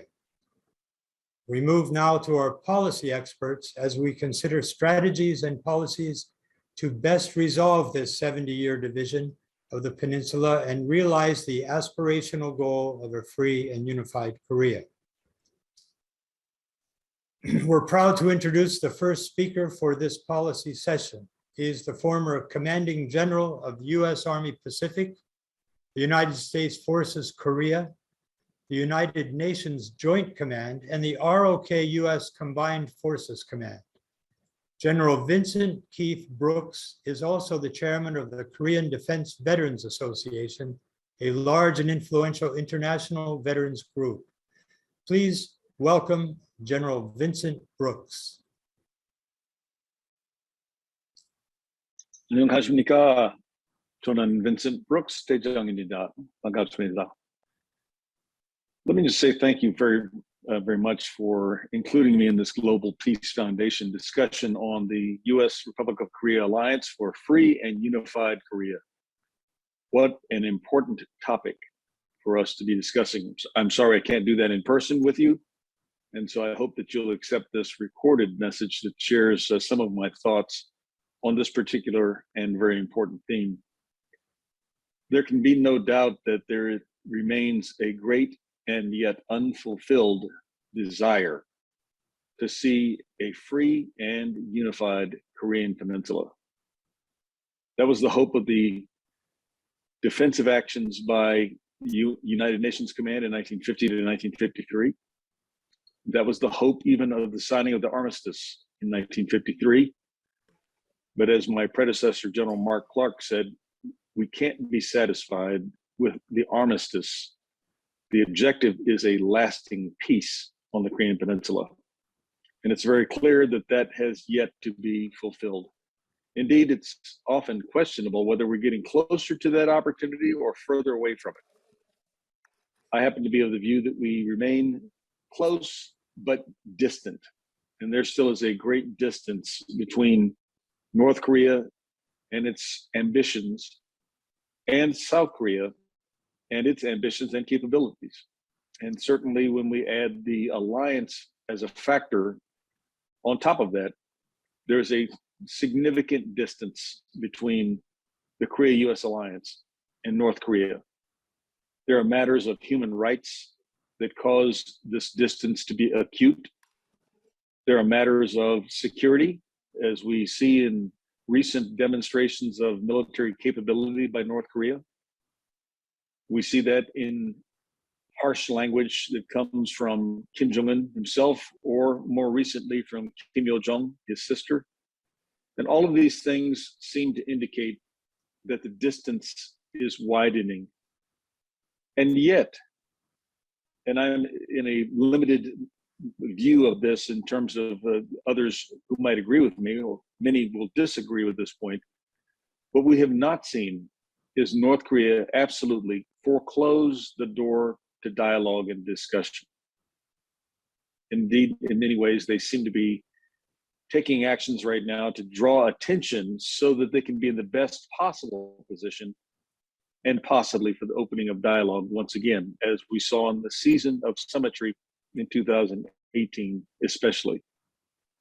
That door is not closed, but getting to that door and being able to move through it, I believe, calls for a strong posture by the Korea-US alliance. North Korea, and I would add others like China and Russia, will seek to weaken the linkage between South Korea and the United States. They will do that by creating issues on matters that should otherwise be resolved. They will do that by putting pressure on matters of security, matters of economy, matters of policy. As we stand on the threshold of a new administration in the Republic of Korea, the Yoon Suk-yeol administration, it is likely to take a different direction in many ways from the Moon Jae-in administration. But certain things will be common. North Korea will be common. And North Korea is trying to pressurize the situation already, even before the inauguration, realizing that perhaps if they do, they can discredit the Moon Jae-in administration and put pressure on the Yoon Suk-yeol administration and as well on the alliance relationship with the United States, trying to determine a way ahead and what to do in addressing this very difficult problem in North Korea. So North Korea will still be there, even as the administration changes. It's very important that the alliance is strong so that it cannot be fractured by these external pressures, including those from North Korea. The alliance has to be militarily strong, but it has to be larger than the military alliance relationship that is its real core founding. It must also be strong economically. It must be strong in international relations. It must be able to act on matters of common interest anywhere on the globe. And that includes with the application of sanctions or the demonstration of presence and resolve or the approach to foreign direct investment, like in the Association of Southeast Asian Nations. The Korea-US alliance has to be strong and accelerating in its reach around the world in order to put North Korea into the greatest difficulty where they cannot fracture it, no matter what they do, no matter what level of demonstration they go to, even nuclear testing. So this is the first and most important aspect, a very strong Korea-US alliance. But there has to also be an expectation of the need to take risk in order to open the door to dialogue. the stronger party has to take some risk. And the alliance, in my view, is by far the stronger party. And you can do that by any measure.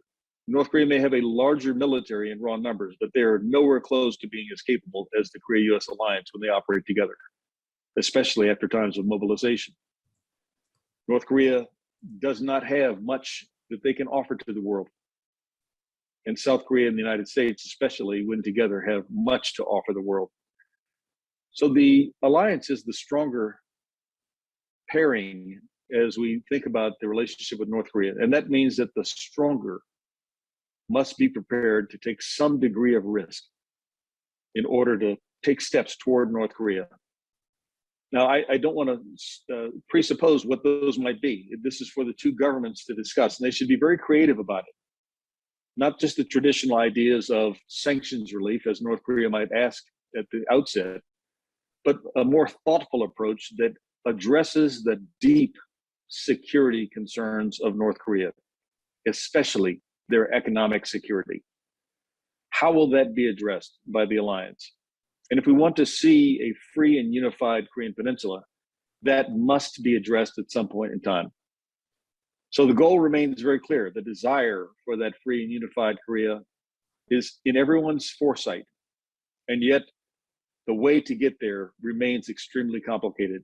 I'm hopeful that this panel discussion and this conference being held by the Global Peace Foundation will help us to think through new and creative ways to get to those deeper security concerns of North Korea and indeed begin to move toward the reality, the fulfillment of a free and unified Korea. Thank you very much once again for the opportunity to comment, and I wish you great success in this conference. And we also wish for great success in the achievement of a free and unified Korea. 감사합니다. 같이 갑시다. Kamsahamnida. Thank you, General Brooks, for your lifetime of service and your fresh, strong approach and clear understanding of the power of the alliance and necessity of a free and unified Korea. We would next like to welcome Dr. Nicholas Eberstadt, who holds the Henry Wend Chair in Political Economy at the American Enterprise Institute. He's also Senior Advisor to the National Bureau of Asian Research. He's an expert on Korean issues for decades, and his books are required reading for international relations and Korean majors throughout the country. You have the floor, Dr. Eberstadt. Good afternoon. My remarks today are titled Economic Success for a Free and Unified Korea. From the end of Soviet communism until the invasion of Ukraine, we in the West spent 30 years like sleepwalkers in a dreamland, entertaining pleasant fantasies about the world as we wished it to be. Now that reality has rudely awakened us in Europe, it's time to take inventory of our other geopolitical illusions all around the globe. In the Korean peninsula, the past generation has seen endless wishful thinking about reunification. Intellectual and political leaders in the South behaved as if the continuing division of Korea were a costless proposition. Practical planning for reunification could always be deferred.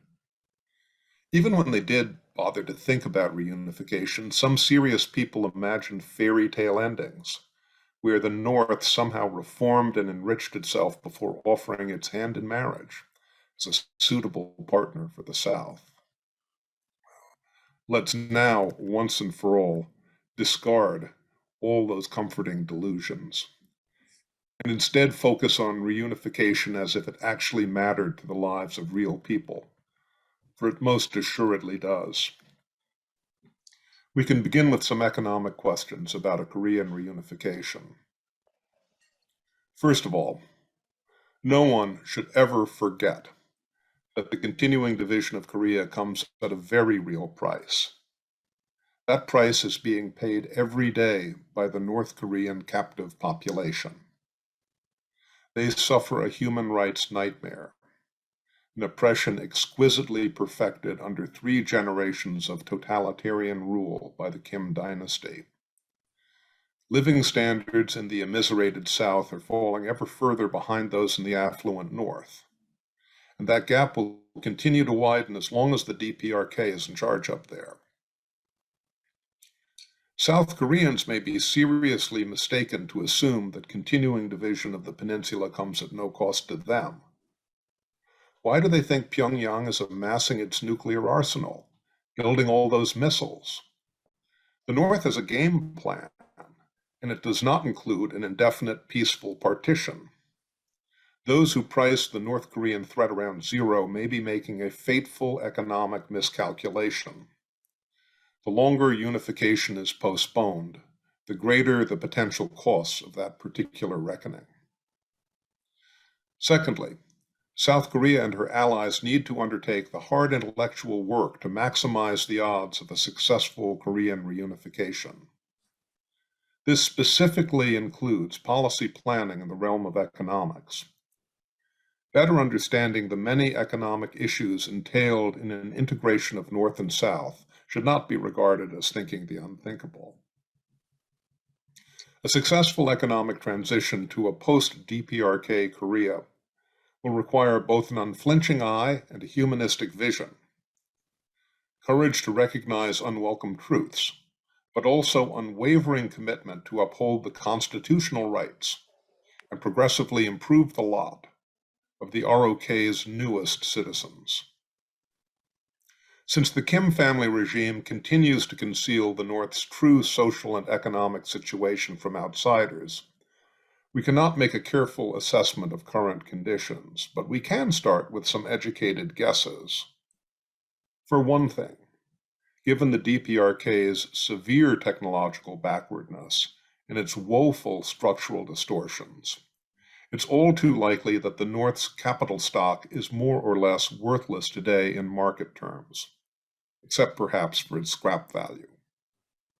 Almost all of the territory's basic infrastructure, in transport, communications, and industry, will likely have to be torn down and rebuilt. But remember, that far-reaching reconstruction will also bring far-reaching economic promise. The North could end up with a newer and more productive plant structure than the South. Furthermore, with a business-like approach and under an auspicious business climate, such long-term projects ought to generate high rates of return, and thus could ultimately even pay for themselves. For another, North Korea's human capital, the health, nutrition, education, and skills of its people, may now be painfully far behind that of the compatriots in the South. In a market system, such lags portend immense gaps in wages and earnings between most Northerners and most Southerners, at least initially. Even so, given the miserable state of daily life in the DPRK today, the overwhelming majority of Northerners could expect not only a jump in living standards from unification, but a tremendous jump. And with attentive education and training, not only for the North's rising youth cohorts, but for its working adults, productivity and thus incomes should subsequently start to equalize between the formerly divided populations. If South Korea and her allies and friends abroad wish to make the peninsula's eventual reunification an economic success, they can get to work today. We do not know when reunification will beckon, but there may be no time to lose. A strong and credible international security architecture for the Korean Peninsula will embed a united Korea in the Western family of nations and the global market system for trade and finance. Such a geopolitical commitment will not only reduce military and political uncertainties, but economic ones. To date, the U.S. ROK alliance has served the world well, and there's a powerful argument for preserving it even after reunification. For Northeast Asia looks to be a dangerous neighborhood even after the North Korean threat is finally gone. If we look to the future, we should also recognize the still unrealized promise of a multilateral security network for Asia. Just look how those are working in Europe in the current crisis. Crafting a strong multilateral security alliance binding Asia's Western democracies together is a great task, and it will be a triumph of statesmanship. Finally, the most important preparations for economic reunification that South Koreans can make at home today lie in ensuring the continuing success of their own economy. Over the past 20 years, the ROK's wealth has quadrupled. Greater wealth means more options when reunification comes. A dynamic, entrepreneurial, technologically pioneering economy will be more capable of coping with the many challenges that integration with the North will inevitably pose. And there is an urgency to continuing economic and legal reforms, including strengthening the domestic rule of law. These will stand the ROK in good stead today, and all the more tomorrow, in welcoming new citizens to a land not only of opportunity, but also of fair play. Thank you.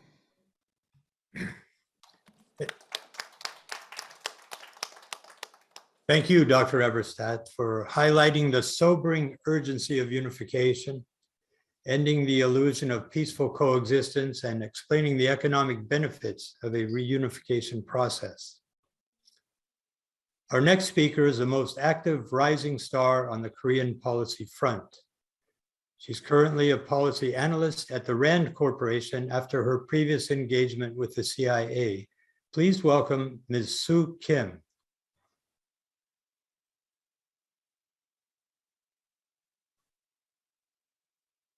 Hello, good evening to our speakers and audience in Washington, and good morning to our speakers and participants in Seoul. I first want to thank the Global Peace Foundation, the Alliance for Korea United USA, and the One Korea Foundation for inviting me to speak today on the important topic of the U.S.-South Korea alliance and Korean unification as we look forward to a new South Korean presidential administration. Now, while every leadership change in South Korea and the United States elicits anticipation and hopes for an even stronger alliance, I think we can agree that the inauguration of the Yoon administration is of even keener interest today in light of the realities of the Korean Peninsula and emerging challenges beyond the immediate region. Today's security challenges are no longer the sole responsibility of one country or even one region. The threats are no longer confined into well-defined singular problem sets. As the most recent and ongoing example, the COVID-19 pandemic has borne economic, public health, and even cultural ripple effects without discrimination of national borders or even ideological preferences. So this has called for countries to adapt quickly and responsively. It's also underscored the need for states to redefine and expand traditional alliances and partnerships. Now, clearly the North Korean threat is and will remain an enduring security challenge for the Republic of Korea as well as the United States. And even the DPRK's weapons threat has not only intensified, but especially in recent weeks, became much more palpable with its recent test firing of its tactical guided weapon, with the potential to deliver a tactical nuclear warhead that would pose a threat to Seoul's own security. Now, this underscores the imperative for Seoul and Washington to tighten aligned coordination and strategy. But even with the North Korean threat, there's more than just nukes. We're talking about the regime's blatant disregard for human rights of the North Korean population. This allows the regime to maintain singular focus on the nuclear weapons development and proliferation. Cyberspace has become an increasingly elusive and non-attributive platform for North Korea's cyber hackers to steal cryptocurrency, invade the privacy of individuals as well as organizations, and affect modern-day psychological intimidation on their targets. The regime embarrassingly maintains that there are 0 COVID cases in the country and refuses to accept the international community's offer of vaccine donations to help the North Korean population. In addition to the North Korean threat, there are new challenges that go beyond the parameters of the Korean Peninsula, which call for our concerted efforts. Supply chain shortages amid the evolving situation with COVID-19, coupled with the ongoing U.S.-China tensions, call for like-minded countries to align their resources and competitive advantages to secure the supply of critical industrial materials. Also, our ban on Russian oil imports and other natural resources in response to Putin's invasion of Ukraine have caused shockwaves in the global market. Now, still more countries need to show unequivocal support for Ukraine through military, medical, and even humanitarian assistance. I'd say that no country is truly isolated to the point that it's under no obligation to contribute to these efforts. And Seoul, being a US ally with shared values in democracy, human rights, and free markets, and importantly, this longer-term vision of Korean unification, is ideally positioned to take greater responsibility and ownership of these challenges. President-elect Yoon alluded to the Moon administration's parochial and short-sighted conception of national interests as having hampered Korea's potential from reaching its greater growth in the international stage. His vision and aspirations for South Korea are in line with the Biden administration's foreign policy outlook. And should President-elect Yoon be able to turn this vision into concrete actions beyond immediate interests of the Korean Peninsula, this will enhance Seoul's international stature as a global pivotal state, affirm its reliability to the United States and other like-minded countries, and ultimately, and most importantly, this investment will surely pay dividends in the US-South Korean efforts to achieve Korean unification. So we look forward to not only increased cooperation between the United States and South Korea under Yoon, but we also hope for an upgraded common vision and an expanded array of alliance cooperation in the years to come. Thank you. Thank you, Ms. Kim, for your precise focus on the current and pending security threats on the peninsula and potential collaboration to counter those. Thank you. We're pleased to next welcome a U.S. Army Special Forces Colonel retired who has more than 20 years of firsthand experience in Asia. Colonel David Maxwell is one of the most respected Korean experts in Washington and has been the strongest consistent voice there in support of a free and unified Korea. Perhaps he's influenced by his Korean wife. Colonel Maxwell, you have the floor. Thank you. And thank you for the invitation to speak and to discuss the incoming Yoon administration and the future of the ROK-US alliance. The bottom line is, I believe that President-elect Yoon will have a positive impact on the ROK-US alliance and on the security of the Republic of Korea. However, we must be aware of the propaganda and rhetoric that will likely emerge from both North Korea as well as political opposition that will argue that he may be too close to and too aligned with the US. But we must keep in mind that the national security interests of both the Republic of Korea and the United States benefit from the alliance, and it is in the interests of both nations to ensure we have a strong alliance. Now, unlike my good friend, Ambassador An, I would like to make 5 short points rather than discuss 3 dimensions.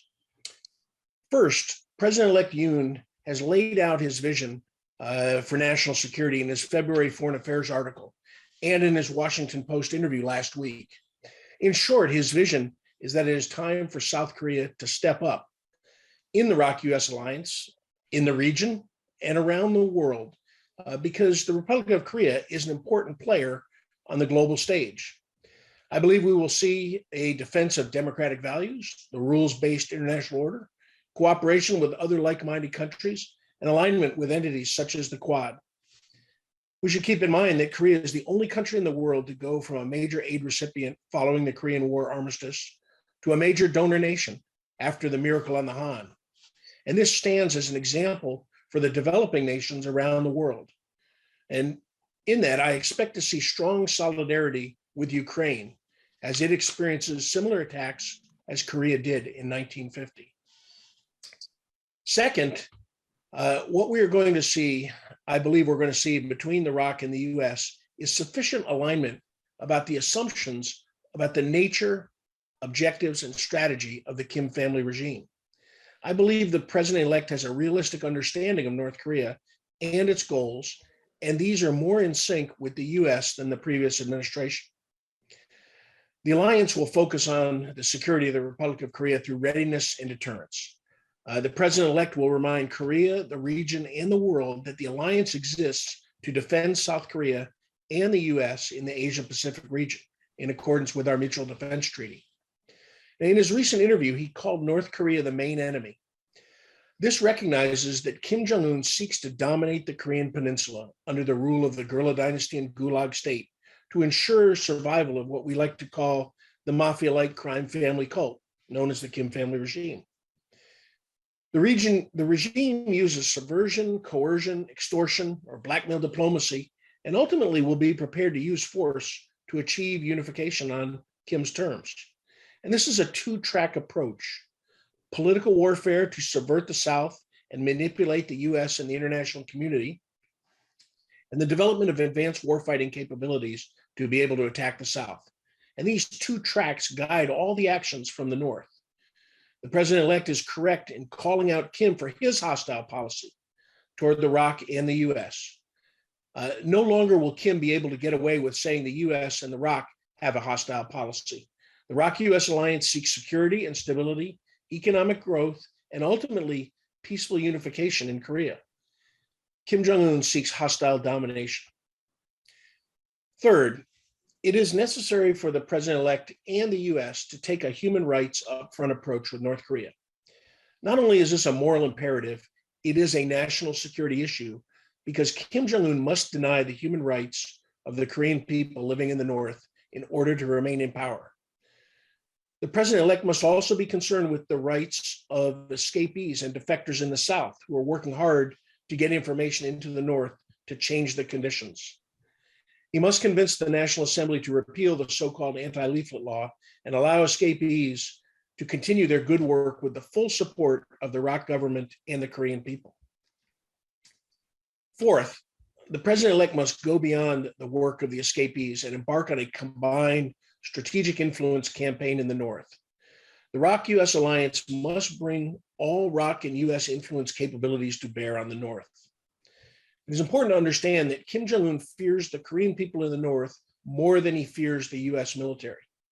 And in fact, his biggest fear is when the people have information and knowledge about life in the South and understand their unalienable rights and long to have the same rights as their brothers and sisters in the South. And most importantly, the essence of a superior political warfare strategy is to recognize the North strategy, understand it, expose it, and then attack that strategy with information. Now, fifth and finally, the president-elect must take a long-term approach to solve the quote, Korea question, which comes from paragraph 60 of the armistice and recognizes the unnatural division of the peninsula. I believe the president-elect should change the focus of the Ministry of Unification from competition with the Ministry of Foreign Affairs and the National Intelligence Service to an organization that is singularly focused on the necessary deep and detailed planning for unification of Korea. The ministry must plan for unification through the four possible paths, from what we all hope for will be peaceful unification, through regime collapse, and of course, the worst case war, and to the possibility of emerging new leadership in the North who will seek unification on peaceful terms. The ministry must focus on every aspect of unification planning, from political, economic, health services, and security integration, to culture and language divergence, to such basic rights as land ownership and freedom of movement. In conclusion, the president-elect must recognize that the only way to achieve denuclearization, the elimination of the existential threat from the North, and bring an end to human rights abuses and crimes against humanity is through unification.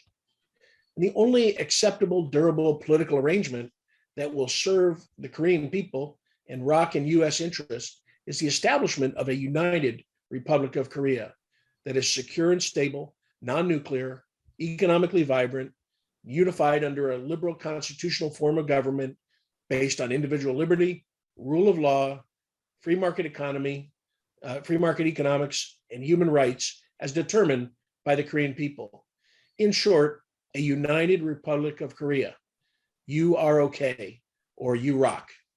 Thank you. Thank you, Colonel Maxwell, for your service and for those 5 critical points. You beat Ambassador on for sure tonight. We appreciate the spotlight you put on the regime in the North and creative strategy looking to the South. And we really like the sound of the United Republic of Korea. Thank you very much. We'll now move back to Seoul and turn the program over to Mr. Park. Mr. Park. 예, thank you, John. 전문가 포럼 첫 번째 한국 측 The 발표. first Korean speaker for the policy discussion is Mr. In-bum Chun, retired ROK Lieutenant General and Commander of the Special Warfare Command. Let's welcome General Chun.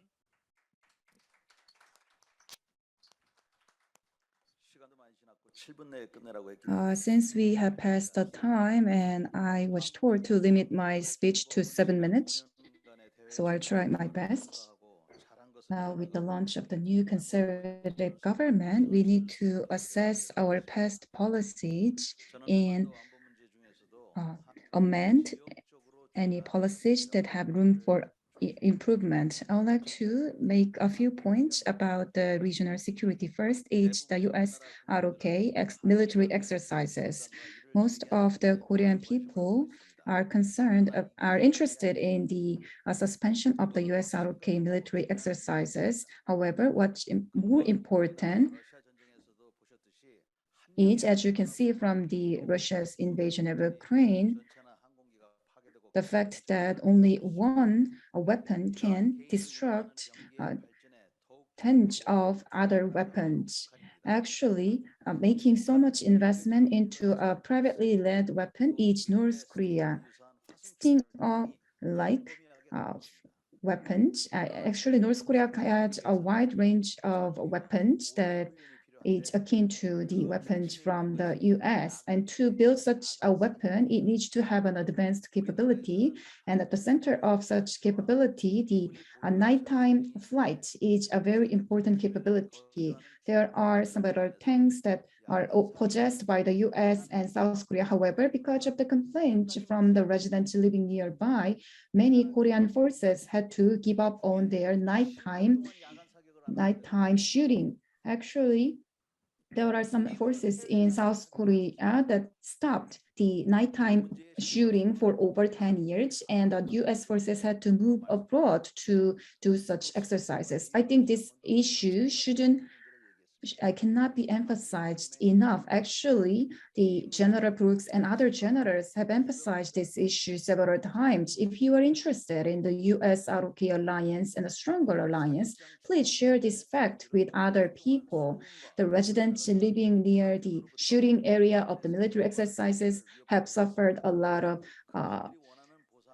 damage in terms of property and other areas. They might want a lot of compensation for that. However, then we need to compensate them no matter how much that costs, and then figure out this issue. And the second problem has to do with the UN combined forces in Korea. The UN command post was established in South Korea, and it assigned the US the responsibility to defend South Korea. So it looks like the command post is the US command post. However, actually it has received the order from the UN to defend South Korea. And the major role of the command post is to defend South Korea and keep peace on the Korean peninsula in times of war. To be specific, if the war was to break out on the Korean peninsula, we don't need to go through a complicated process, because the UN command post here can provide the military aid. And under the Korean Peninsula Agreement, the UN command post is overseeing the demilitarized zone and overseeing the implementation of the agreement. However, there are some negative sentiments against this command post. Some say that after the transfer of OPCON, the UN command post might try to control the South Korean forces. And some also say that even though the demilitarized zone is our own property, we cannot enter the property. Actually, there were a lot of overlaps in work between the UN command post and the U.S. ROK command post. Maybe that has contributed to such impression. The U.S. ROK command post, if the ROK takes the control of the command, then it might try to separate it from the UN command post, but we call it the reactivation. But some say that such reactivation process is the control of the South Korean forces by the UN command post. Actually, within the UN command, about 150 out of 200 staff are Korean people. So how can the UN command can bypass the role of Korean people when so many staff members there are the Korean people? Actually, the UN Forces Command has no reason to interrupt the operation of South Korean forces. Rather, it is doing its best for the safe travel of the South Korean forces within the region. And as you can see from Russia's war in Ukraine, the UN forces actually cannot interfere in the overseas war. However, the UN command helped South Korea during the Korean War. And the third point I want to make has to do with the Korea-Japan military relations. President Moon Jae-in held a meeting with Japan's counterpart and said that Jisomiya Pact will come to an end. And this pact came to an end because of the whitelist sanctions. The continuation of the pact would not be in our interest because Japan designated South Korea in its whitelist countries. Actually, for our security, we need the military cooperation with Japan, and Japan's security also requires cooperation with South Korea. It doesn't make sense that South Korea and Japan conflict with each other when the cooperation between the two countries is necessary for the security. Why would North Korea threaten to launch a missile into Japan? Is it because of the colonial past? No, that is not the case. It is because since South Korea can use the 9 force bases within Japan, that is why North Korea threatens to attack Japan. I sometimes even worry that the Japanese people might realize this reality and might refuse the access to such bases by the Korean people. That is my worry. Actually, in these circumstances, actually, we are only 3 minutes away from the North Korea's nuclear attack geologically. Under these circumstances, I believe the Jisomiya Pact is necessary for military cooperation between Japan and South Korea. And outside the Jisomiya, there are various threats such as terrorism and threats in the sea. And to deal with the threats, we need to normalize our relations with Japan. Even though there are many past historical issues, we need to set them aside and deal with security issues on their own.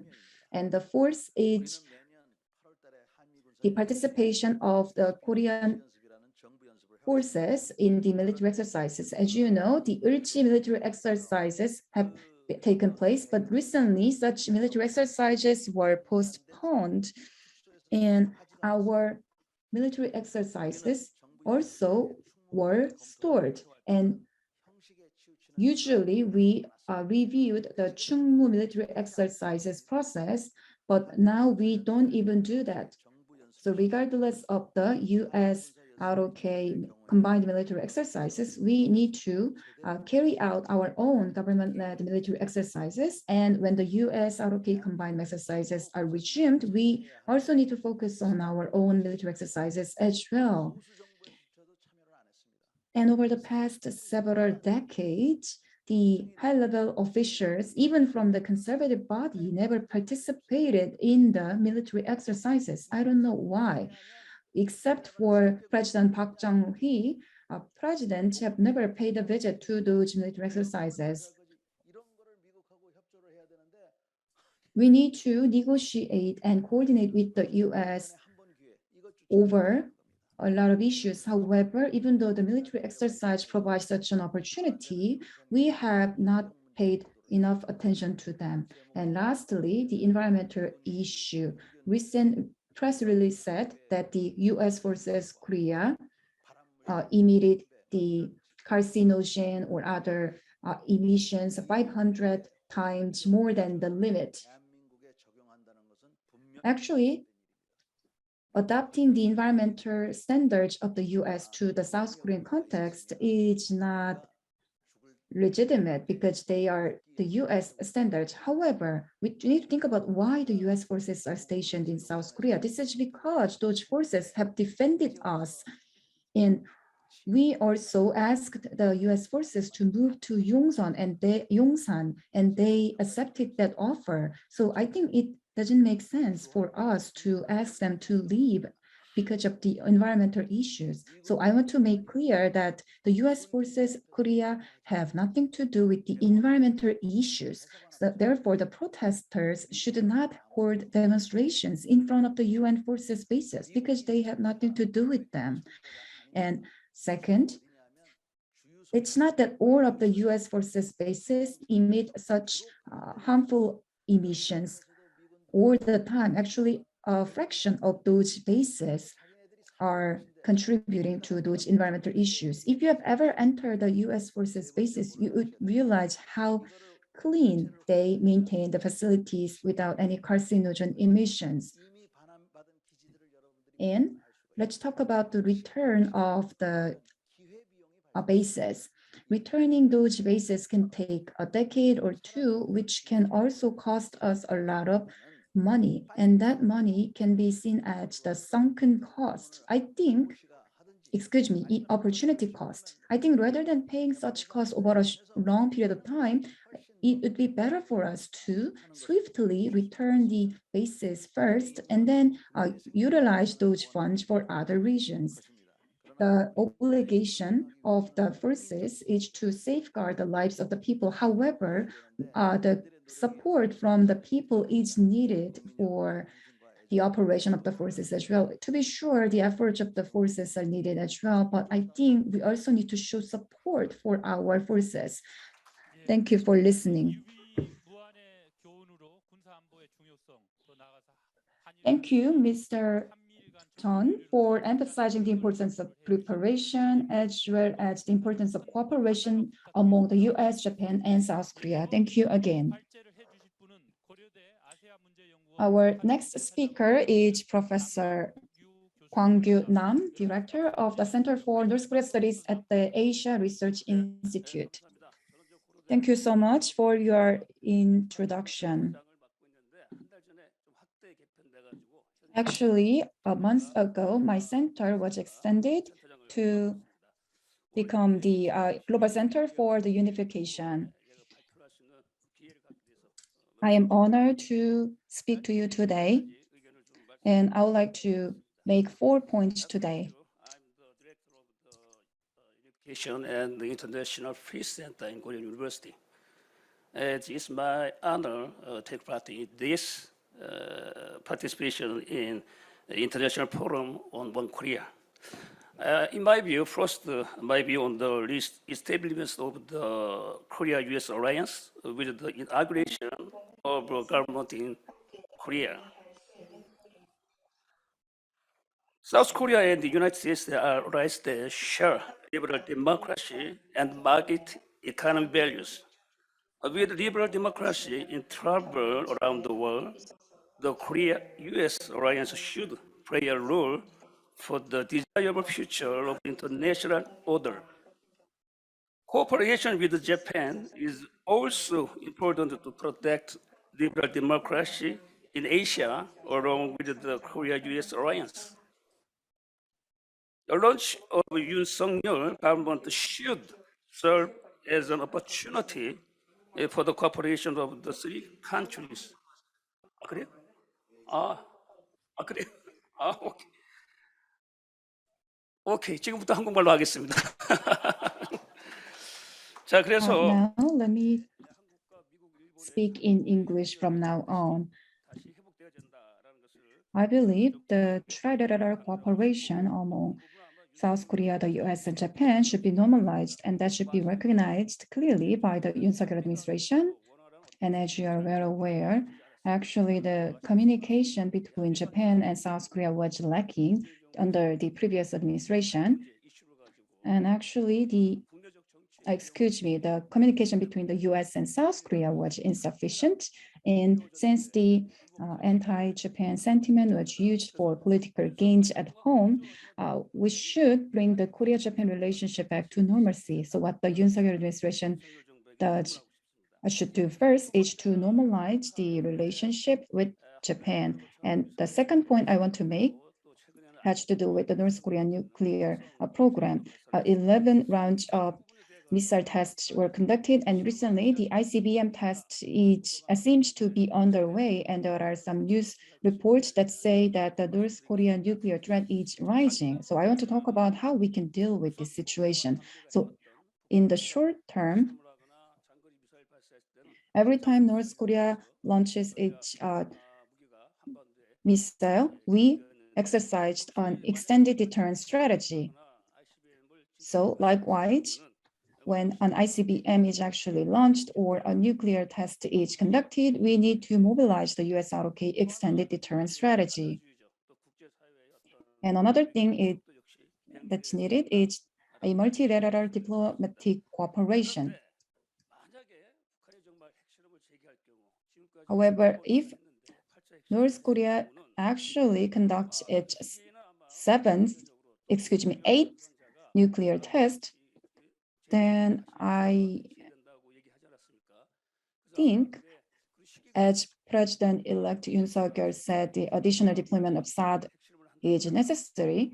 I think the actual timing of the deployment would be when North Korea actually conducts its 8th nuclear test. But personally, I believe before launching of the nuclear test in North Korea, deploying additional battery of THAAD should be considered thoroughly.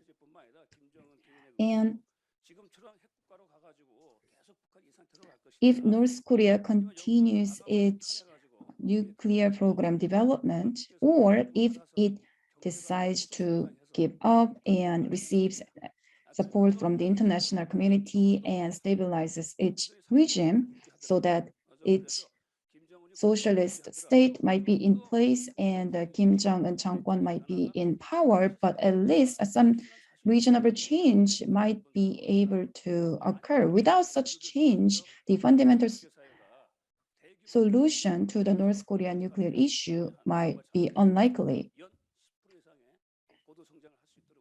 If the international community, I think international community and the US and South Korea should help North Korea achieve economic success. And thirdly, with Russia's invasion of Ukraine and the emergence of a new Cold War centered around the China and US conflict, there is a growing worry over the new Cold War era.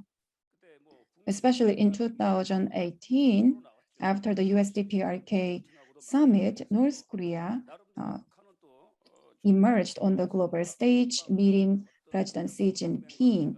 Therefore, North Korea's trilateral cooperation with China, Russia was somehow recovered. However, South Korea's ties with Japan were almost severed, and the cooperation between the South and the US was insufficient, and that is why I want to emphasize again the revitalization of the cooperation. Actually, during the Moon Jae-in administration, we were a bit aligned with China. I think that is why the US had some suspicion about the U.S. ROK alliance. So I think we need to resolve such suspicion and mistrust going forward. And as we are faced with the US-China conflict, how can we deal with this issue? I think this is a Korean Peninsula issue.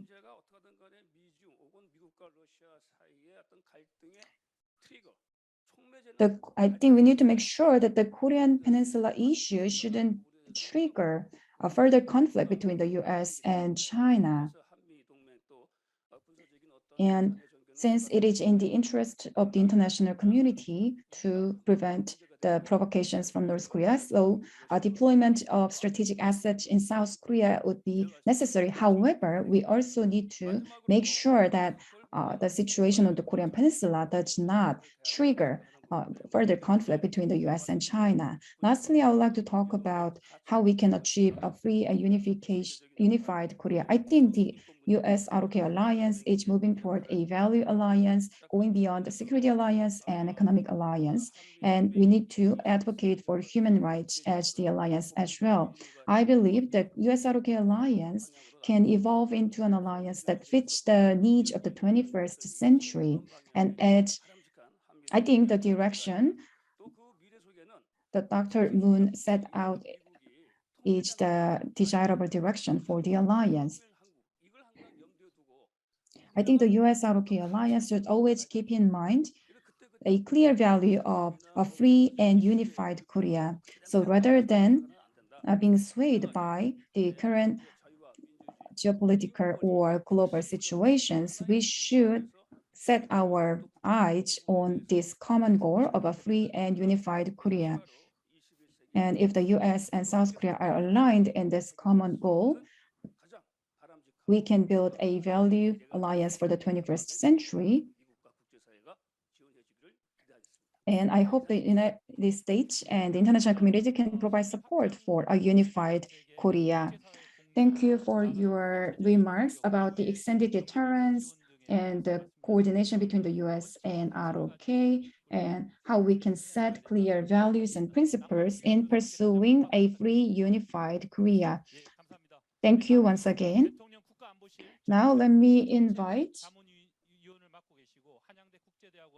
Professor Kyung-Young Chung, the policy advisor and the professor of the Graduate School of International Studies at Hanyang University.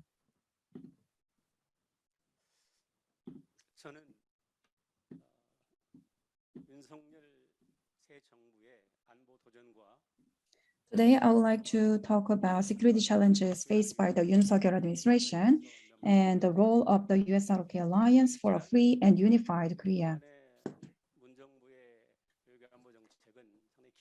The security and diplomacy policy of the Moon administration went through a cycle of ups and downs over the past 5 years. The denuclearization and peace policy is the main characteristic of the policy, and I think it contributed a lot to preventing wars. Plus, with the annual increase of 6.5% of the military spending, Korea became the world's top 5 countries in terms of military power. However, since we were too focused on the inter-Korean relations, we failed to read the international trends. And actually, the improvement of the inter-Korean relations proved impossible without the support from the US and Japan. And another thing that's important has to do with the US ROK alliance. In the last summit, we reached an important agreement. Actually, there was a restriction on the range of the missile to 800 kilometers. However, such restrictions were lifted, enabling us to develop our own missiles. Plus, the cooperation would be expanded to cyberspace and aerospace thanks to the agreement. Plus, cooperation on state-of-the-art technologies was one of the achievements of the summit. The Biden administration is trying to build a global order by working with its allies, unlike the President Trump. So the so-called mini multilateralism, as well as the free international order based on the rule of law, are the key characteristics of his policy. Reshaping the global supply chain is another trend that we are witnessing. When you look at the U.S. ROK relationship, actually, the U.S. makes it clear that the strengthened U.S. forces in Korea will be stationed in the country going forward, and it is trying to build a strategy to be sure the U.S. ROK alliance should be able to prevent war, and when the deterrence fails, it should be able to be prepared for even a space war and cyber war, not just war in land, air, and the sea. However, what's important is that the end state of the U.S. ROK alliance is a unified and free Korea. What about the North Korea's issue? In June 2018, after the U.S. DPRK summit, President Trump declared that the U.S. ROK combined military exercises where the strategic assets are deployed would be suspended. And since then, small-size military exercises were carried out, including simulation war games. However, this has caused a lot of problems. North Korea is accelerating and escalating its nuclear and missile capabilities, and in times of war, it even threatens to use its tactical nuclear weapons. Then I think we need to clearly understand why North Korea is escalating its nuclear capabilities. It is not because it is trying to fight the U.S. I think the fundamental reason behind its nuclear program should be clearly recognized by us. And in 2018, the U.S. and the ROK agreed on the guiding principles, which said that the post-OPCON transition combined forces command would be established, where the ROK appoints a general to serve as the commander and the US appoints a general as the deputy to the commander. This is very significant because the US, with the world's biggest military power, would be under the operational control of the Korean forces. This shows the respect and trust of the US in the Korean forces. And the Korean forces need to develop their own strategies and tactics preemptively. And to that end, the military exercises are really important. Military exercises are really important for forces. Actually, the military exercises are not just for the war. It just indicates that in times of war, we can defend ourselves against North Korea. That is why military exercises are really critical. At the moment, the combined command post-training is underway. To be sure, an aircraft carrier strike group is deployed in East Sea. However, B-52, B-1st, or other strategic bombers or stealth aircraft and other strategic assets, when those assets are deployed, then extended deterrence can be exercised, deterring North Korea from attacking South Korea. So we need to understand the true value of that extended deterrence. So without showing any military power, with no signs of military power, if we are attacked by North Korea, we cannot respond properly if we are not prepared in advance. That is why extended deterrence is critical. Actually, the war in Ukraine has a lot of implications for us because we also suffered a similar war 70 years ago. To prevent such a war, we need a strong force. The war in Ukraine cost tens of thousands of people's lives, and the residents there say that if you want peace, you need to prepare for a war. I think after the war in Ukraine, there would be huge ripple effects on the international order. The world would be divided between the US-led democratic order and the China and Russia-led authoritarianism. And China and North Korea might find the war in Ukraine very interesting because China might be able to invade Taiwan, and actually the war in Ukraine might embolden China to take such action.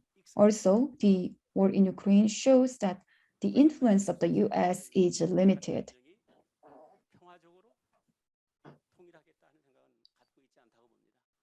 I don't think North Korea has an intention to achieve a peaceful unification.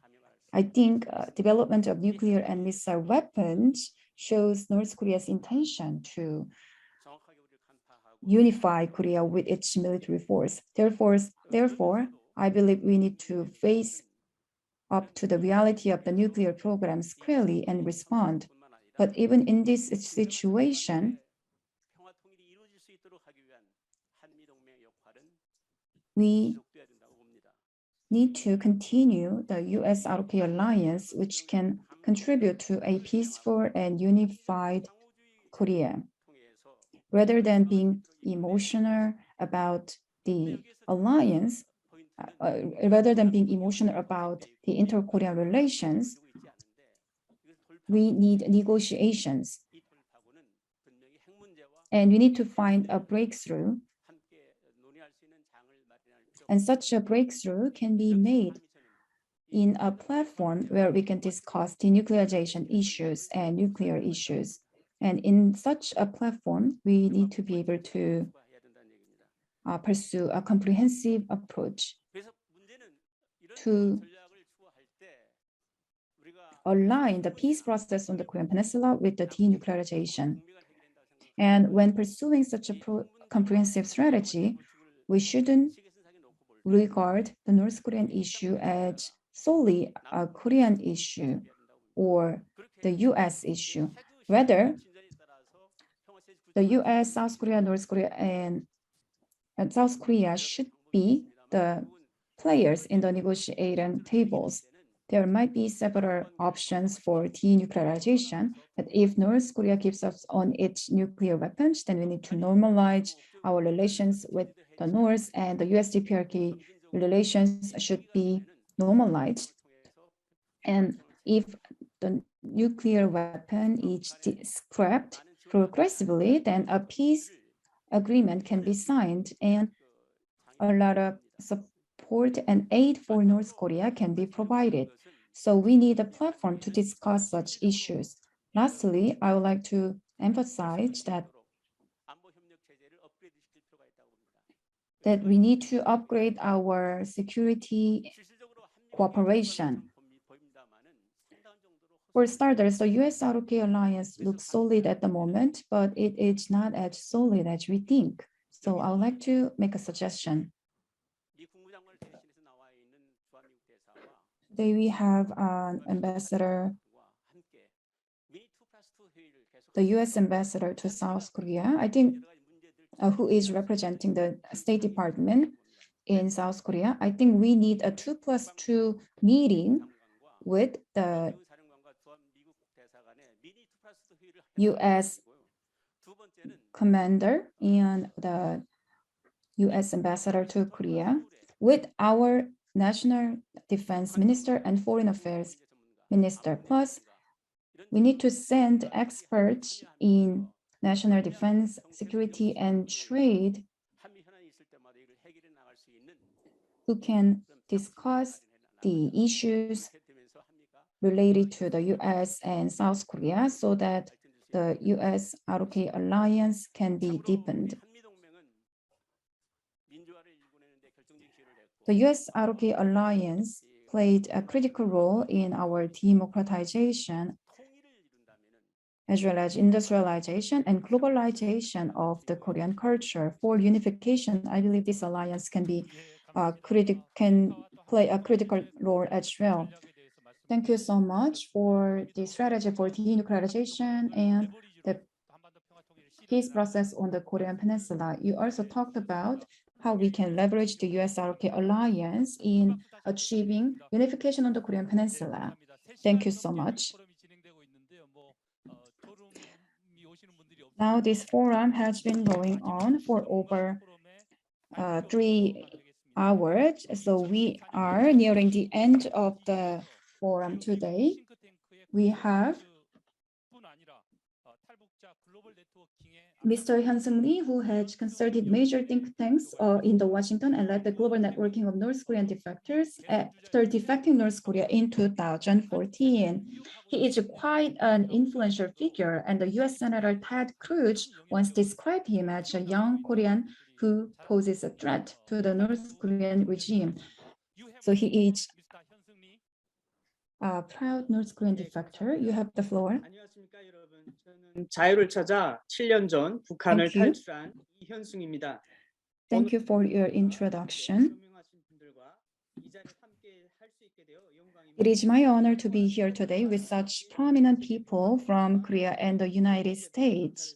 I would like to thank the Global Peace Foundation and its co-hosts for convening such a great forum. The Korean Peninsula has remained as the only divided nation by ideological confrontation for more than 70 years. The division has brought war and great suffering of family separations to our people, and we still live in a nuclear threat in a divided country.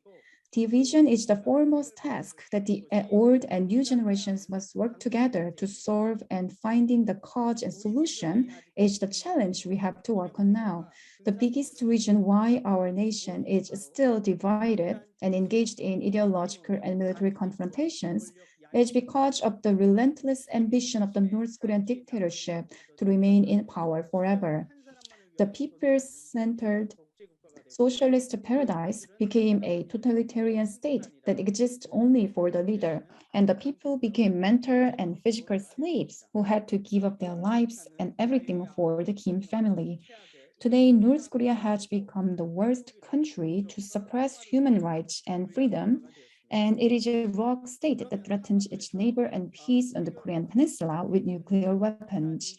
So what is the key to solving confrontation, the nuclear threat, and human rights on the Korean Peninsula? The key to the solution that I would like to recommend is the core theme of today's forum, a free and unified Korea. As the new administration will take over soon, I firmly believe that the Korean people should set the fundamental principles of inter-Korean dialogue and exchange, regardless of political bias. The Korean government should keep the principles and goals. Today, I would like to take this opportunity to present fundamental principles on the free and unified Korea framework based on my insight of North Korea. I believe that these principles are the right approaches to achieving free and peaceful unification. First of all, South Korea should adhere to the principle of mutual exchange when it comes to inter-Korean exchange and cooperation. The Mount Kumgang tour, which was carried out to boost direct inter-Korean exchanges, became a tourism product for only Korean South Koreans. The people of North Korea are restricted from entering the area by the North Korean authorities.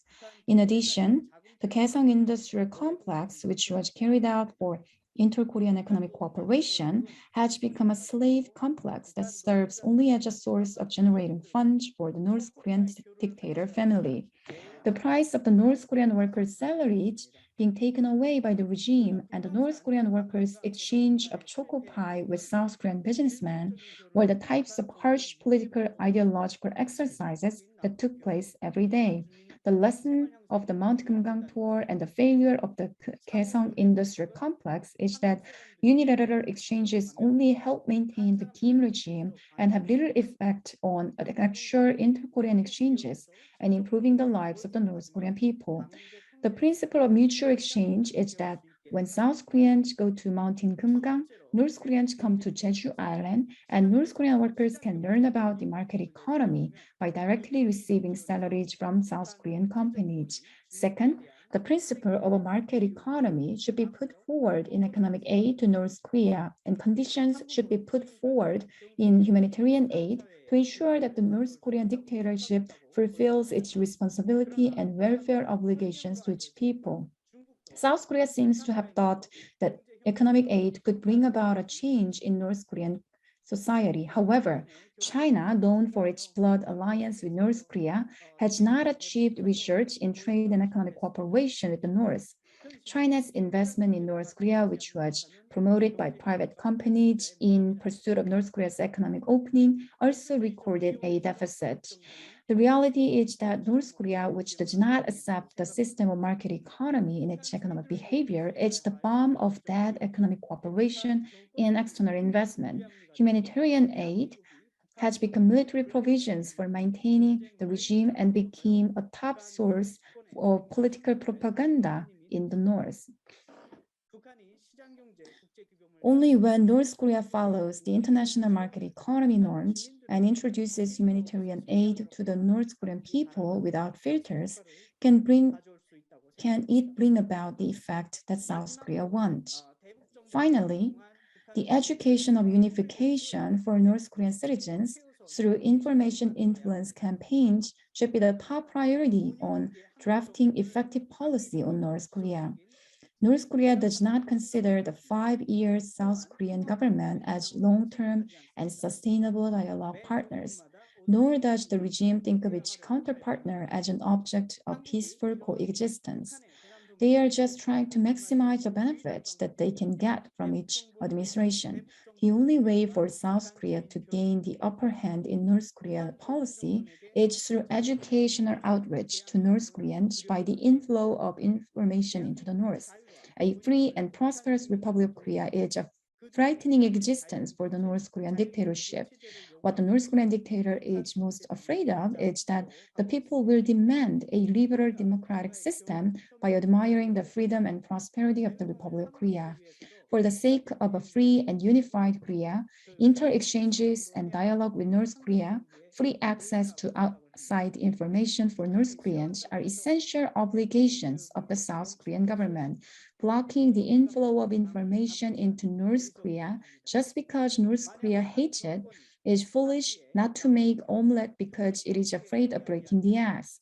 If the North Korean regime does not agree with these principles of mutual exchange, South Korea will fail in any type of exchange with the North.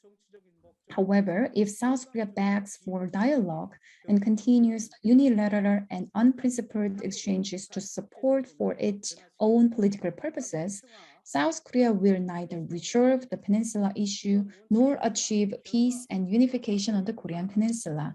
Education on North Koreans with information and inter-exchange based on basic principles will be the shortcut to free and unified Korea. Thank you. Thank you so much for your remarks. As someone who experienced both North Korea and the free democracy, you talked about the importance of the regime change and the vision and principle for a free and unified Korea. Thank you so much. This brings us to the end of the policy panel. Thank you for staying with us today. U.S ROK Policy Forum. John, back to you. Thank you very much, Mr. Park. We would like to also express our gratitude to today's worldwide audience, the conveners and partners, members of Congress and National Assembly, special remarks, keynote, and the policy experts, all of whom highlighted the urgency of resolving this challenge on the peninsula and the absolute imperative of the U.S. ROK alliance. We look forward to ongoing collaboration, including parliamentary exchange, and an engaged civil society in order to move the needle toward that resolution. Together, we can build a pathway to the ultimate goal, a reunited Korean family on a unified and free Korean peninsula. This concludes the 2022 edition of the International Forum on One Korea. Thank you.